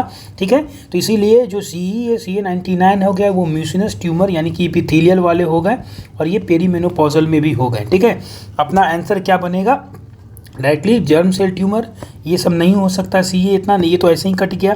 ठीक है, ये दोनों ऐसे ही कट गया। ये क्यों कट गया, क्योंकि ये ब्रेस्ट कैंसर के ट्रीटमेंट और रिकरेंस को चेक करने के लिए करते हैं। ठीक है, एज सिंपल एज दैट। चले आगे, चलिए अगला क्वेश्चन क्या है, देखिए 75 नंबर क्वेश्चन, बड़ा सिंपल सा क्वेश्चन है कि आपको ये यूट्रस को आइडेंटिफाई करना है कि ये यूट्रस क्या दिखा रहा है कि नहीं, यूट्रस में आपको क्या दिख रहा है। ठीक है, तो अगर आप ये यूट्रस देख रहे हैं, ठीक है, तो इसमें तो दो आपको सर्विक्स ऐसे दिख रहा है। मैं दूसरा पेन ले लेता हूँ। ठीक है, दो ऐसे यूट्रस आपको देख रहे हैं, तो दो यूट्रस तो कंफर्म है। ठीक है, लेकिन आप कैसे कंफर्म करेंगे, ठीक ना, कि ये बाइकॉर्नुएट है कि डाइडेल्फस है। डाइडेल्फस में दो सर्विक्स की बात करता है। ठीक है ना, दो सर्विक्स होते हैं। ठीक है, इस क्वेश्चन के साथ में पर स्केपुलर एग्जामिनेशन में 2CX सर्विक्स को भी दिखाया जा रहा है। ठीक है, जब 2 सर्विक्स दिया हुआ रहे तो अपना क्या डायग्नोसिस बनता है, डाइडेल्फियस बनते हैं, सिंपल एज दैट, है कि नहीं। ये डाइडेल्फियस का एग्जांपल हो गया। चलते हैं आगे, कोई दिक्कत नहीं। ठीक है, ये इमेज देखना है और अपने को कुछ बताना है। ये इमेज में अपने को दिख रहा है ना कि इसके अंदर क्या है, अरे ये तो यूट्रस है, यूट्रस के अंदर इतना बड़ा क्या हो गया है, ये लियोमायोमा है, लियोमायोमा है। ठीक है, इंट्राम्यूरल फाइब्रॉइड, यस ये इंट्राम्यूरल फाइब्रॉइड ही तो है, ये है कि नहीं, एडिनोमायोसिस नहीं, इंडोमेट्रोसिस नहीं होगा, इंट्राम्यूरल फाइब्रॉइड होगा। यस, 30 साल की लड़की है, G2L2, history of cervical lengthening, history of cervical lengthening. ठीक है, सर्वाइकल लेंथनिंग सर्जरी, अच्छा सर्वाइकल लेंथनिंग सर्जरी करवाई है, तो आपको बताना है कि कौन सा ऐसा सर्जरी है जो सर्वाइकल लेंथनिंग के लिए करते हैं, फॉदर ग्रिल करते हैं। यस, फॉदर ग्रिल करते हैं। मैकॉल तो इंटरो सील के लिए करते हैं, है कि नहीं, ये पता है आपको, ये नहीं। ठीक है, हिस्टेक्टमी कौन से लेंथनिंग के लिए हो रहा है भाई नहीं होगा, फादर गिल आंसर हो गया इसका। ठीक है, फादर गिल जो होता है एक तरह का सर्वाइकल लेंथनिंग सर्जरी है। ठीक है, इसके इन सैक्रोकॉल्पो सस्पेंशन सर्जरी, सैक्रोकॉल्पो सस्पेंशन समझ रहे हैं, सैक्रम से कॉल्पो माने वेजाइना को ऊपर की ओर खींचा गया है। Mesh is attach which of the bony landmark, इस बोनी लैंडमार्क पे अपने को ये मेश लगाना रहता है। मेश जो रहता है, यहाँ पे सैक्रल प्रोमेंटरी रहते हैं, वहाँ पे हम लोग मेश लगाते हैं। ठीक है, मेश लगाते हैं हम सैक्रल प्रोमेंटरी पे। Yes, sacral promontory is the correct answer. Yes, अगला चलते हैं 79 नंबर क्वेश्चन में। प्रेग्नेंट फीमेल आई है मेरे पास, IUD लेकर के अंदर थ्रेड दिख रहा है और वोमेन कीप करना चाहती है प्रेगनेंसी को, तो अगला क्या करना है, चुपचाप से हल्के से पकड़ करके जेंटली रिमूव कर देंगे। ठीक ना, easy question. Mass felt on the perineum, perineum पे कुछ मास फेल्ट हो रहा है, क्यों, पैल्पेबल यूट्रस हो रहा है एंड फ्रॉम OS आपको एक फिंगर जैसा फिंगर डाल रही हैं। ठीक है ना क्या बोल रहा है, from OS on finger can pass, एक फिंगर आप डाल सकती हैं, सी डिलीवर्ड 20 साल पहले, डायग्नोसिस क्या बनेगा। सिंपल सी बात है। ठीक है, कि अगर पैल्पेबल यूट्रस है, मास पेरिनियम में फील हो रहा है, यूट्राइन इन्वर्जन तो कभी कभी डिलीवरी के बाद होता है, ये 20 साल पहले, ये तो नहीं होगा। प्लासेंटल पॉलिप, प्लासेंटा जैसा कुछ यहाँ नहीं है। हाइपरट्रोफिड, यहाँ हाइपरट्रोफिड में कभी भी इतने ज़्यादा तक नहीं मिलेंगे, मास नहीं फील्ड होगा। यस, मिक्सोमेटस पॉलिप यहाँ बन गया है कि नहीं। यस, मिक्सोमेटस पॉलिप आंसर होगा इसका। Hydronephrosis in which of the cervical cancer में हाइड्रोनेफ्रोसिस किस में रहता है, स्टेज 3। यस, करेक्ट आंसर है, स्टेज 3 में रहते हैं। ठीक है, आगे चलते हैं। Identifying the condition, identify the condition में क्या है, 1 2 3 4 ऐसे करके दिख रहे हैं अपने को, वाई नहीं दिख रहा है, यानी कि एक शो हो गया, ये टर्नर सिंड्रोम का केस है, या सिंपल एज दैट। ठीक है, आगे चलते हैं, इजी क्वेश्चन होता है। 83 नंबर क्वेश्चन में क्या बोल रहा है कि organ lying outside the pelvis, what is degree of the prolapse. Degree of prolapse में देख रहे हैं कि एकदम से बाहर ही हो गया है कि नहीं, तो इसमें क्या आंसर हो जाएगा, 3rd डिग्री प्रोलैप्स है। Yes, 3rd degree prolapse. ठीक है, 3rd डिग्री प्रोलैप्स आंसर हो गया। 4th डिग्री प्रोलैप्स जैसा कोई चीज़ होता नहीं है। ठीक है, एक टर्म होता है प्रोसीडेंसिया। प्रोसीडेंसिया का मतलब होता है इवन वेजाइनल वॉल प्रोट्यूड कर जाए, है कि नहीं, वेजाइनल वॉल भी प्रोट्यूड कर जाए, मतलब मान लीजिए ये चीज़ हो गया, ये वेजाइना है, ठीक है, ये यूट्रस तो निकला ही निकला, ठीक है ना, ये भी निकल गया, ये वाला पोर्शन भी निकल गया, यानी कि ये ऐसे हो गया है। ठीक है, तो इसको प्रोसीडेंसिया बोलते हैं। ठीक ना, 1st degree, 2nd degree, 3rd degree, 4th degree prolapse जैसा कुछ नहीं होता, याद रखें। पेरिनियल टियर होते हैं, पेरिनियल टियर 4th डिग्री में रेक्टल के म्यूकोसा पड़ जाते हैं, आपको पता ही होगा। इस ग्रिड सिस्टम को क्या बोलते हैं, इस ग्रिड सिस्टम को सबको पता है ना, प्रोलैप्स के लिए यूज करते हैं, है कि नहीं, पॉप क्यू, है ना। यस, आगे चलते हैं, प्रोलैप्स के लिए यूज होता है। क्या डायग्नोसिस आप बना रहे हैं, ये डायग्नोसिस, ये क्या निकल रहा है, ठीक है, ये तो हमको लग रहा है क्या, इंडोमेट्रियोमा का केस है ना, endometrioma. Yes, endometrioma is the correct answer. 86 number में डायग्नोसिस क्या है, अरे तो मिलियरी टाइप का कोई चीज़ लग रहा है, अगर मुझे मारना होगा तो मैं क्या मारूंगा, pelvic TB is the correct answer. ठीक ना, मिलियरी पैटर्न के दिख रहे हैं। ठीक है, 87 नंबर क्वेश्चन में P10 म्यूटेशन के साथ 50 ईयर ओल्ड फीमेल आई है इंडोमेट्रियल कैंसर के साथ। ठीक है, तो और मैं क्या सस्पेक्ट करूंगा, इनको कौन सा कैंसर हो सकता है, P10 म्यूटेशन के साथ 50 डिग्री में इंडोमेट्रॉइड कैंसर सोच सकते हैं। यस, तो इसमें इंडोमेट्रॉइड जो कि टाइप 1 इंडोमेट्रियल कैंसर में होते हैं, ये मोस्ट कॉमन होता है। सेरस और पैपिलरी वगैरह जो होता है, सबको पता है कि P53 म्यूटेशन अगर दिया हुआ रहता तब ये आंसर मैं सोच पाता, है ना। क्लियर सेल नहीं, क्लियर सेल उधर DES के साथ रिलेटेड होता है। यस, आगे चलते हैं, इंडोमेट्रॉइडिस कैंसर हो गया P10 म्यूटेशन के साथ हो गया, है ना। ठीक है, ये कमेंट करके बताइए कि थायराइड के कौन से कैंसर P10 म्यूटेशन के साथ जुड़े हुए रहते हैं। ठीक है, एडेनेक्सल मास ऑन USG अपने को देखने को मिल रहा है। Incomplete septation cogwheel appearance with the, है कि नहीं, डेड लाइन ये बता रहा है। ठीक ना, ओके, तो ये बेसिकली है क्या, ये आपको नहीं लग रहा है कॉगविल अपीयरेंस ऐसा, है ना, और यहाँ पे ऐसे से बन जाना, है ना, ये फैलोपियन ट्यूब में कोई चीज़ बता रहा है, ये हाइड्रोसल्पिंग्स हो सकता है क्या, यस, ये हाइड्रोसल्पिंग्स ही होगा। ठीक ना, फॉलिकुलर ओवेरियन सिस्ट नहीं, हेमरेजिक ओवेरियन सिस्ट नहीं होगा। ठीक है, हाइड्रोसल्पिंग्स में ही कॉगविल पैटर्न अपीयरेंस अपने को देखने मिलते हैं। ठीक ना, इसको वेस्ट साइन वगैरह देखने को मिलता होगा, याद होगा अपने को, है ना। Yes, Beed on string appearance सब अपने को पता है, टीवी में क्या क्या मिलता है कि नहीं। Yes, during fertilisation only 1 sperm fuses with the ovum. Polyspermy को कौन रोकता है, structural changes in the zona pellucida, है कि नहीं, कॉर्टिकल रिएक्शन। कॉर्टिकल रिएक्शन क्या बोलते हैं, C फॉर कैंसल, कैंसल क्या, अदर स्पर्म। कॉर्टिकल रिएक्शन से कैंसर को, अदर स्पर्म को रोक देता है। ठीक है, न्यूजेंट स्कोरिंग किसके लिए करते हैं, सबको पता, न्यूजेंट स्कोरिंग जो होता है बैक्टीरियल वेजाइनोसिस के लिए करते हैं, है कि नहीं। यस, ओ माय गॉड, ये ख़त्म हो गया अपना, ये पूरा जो है दोस्तों हम लोग ने गायनी का NEET previous year question complete कर लिया है। ठीक है, बहुत बहुत धन्यवाद जुड़ने के लिए। ठीक है, थैंक यू सो मच, आपने मुझे इतना सपोर्ट किया। अगर आपको वीडियो पसंद आता है तो आप इसे लाइक कर सकते हैं, अगर आप समझे कि अपने दोस्तों को शेयर करना चाहते हैं तो शेयर भी कर सकते हैं, और अगर सब्सक्राइब कर दे तो ऐसी वीडियो मैं और लेके आता रहूँगा। ठीक है, आप उसे देख भी सकते हैं। ठीक है, थैंक यू सो मच, अपना ख्याल रखें, मिलते हैं अगले वीडियो में, थैंक यू।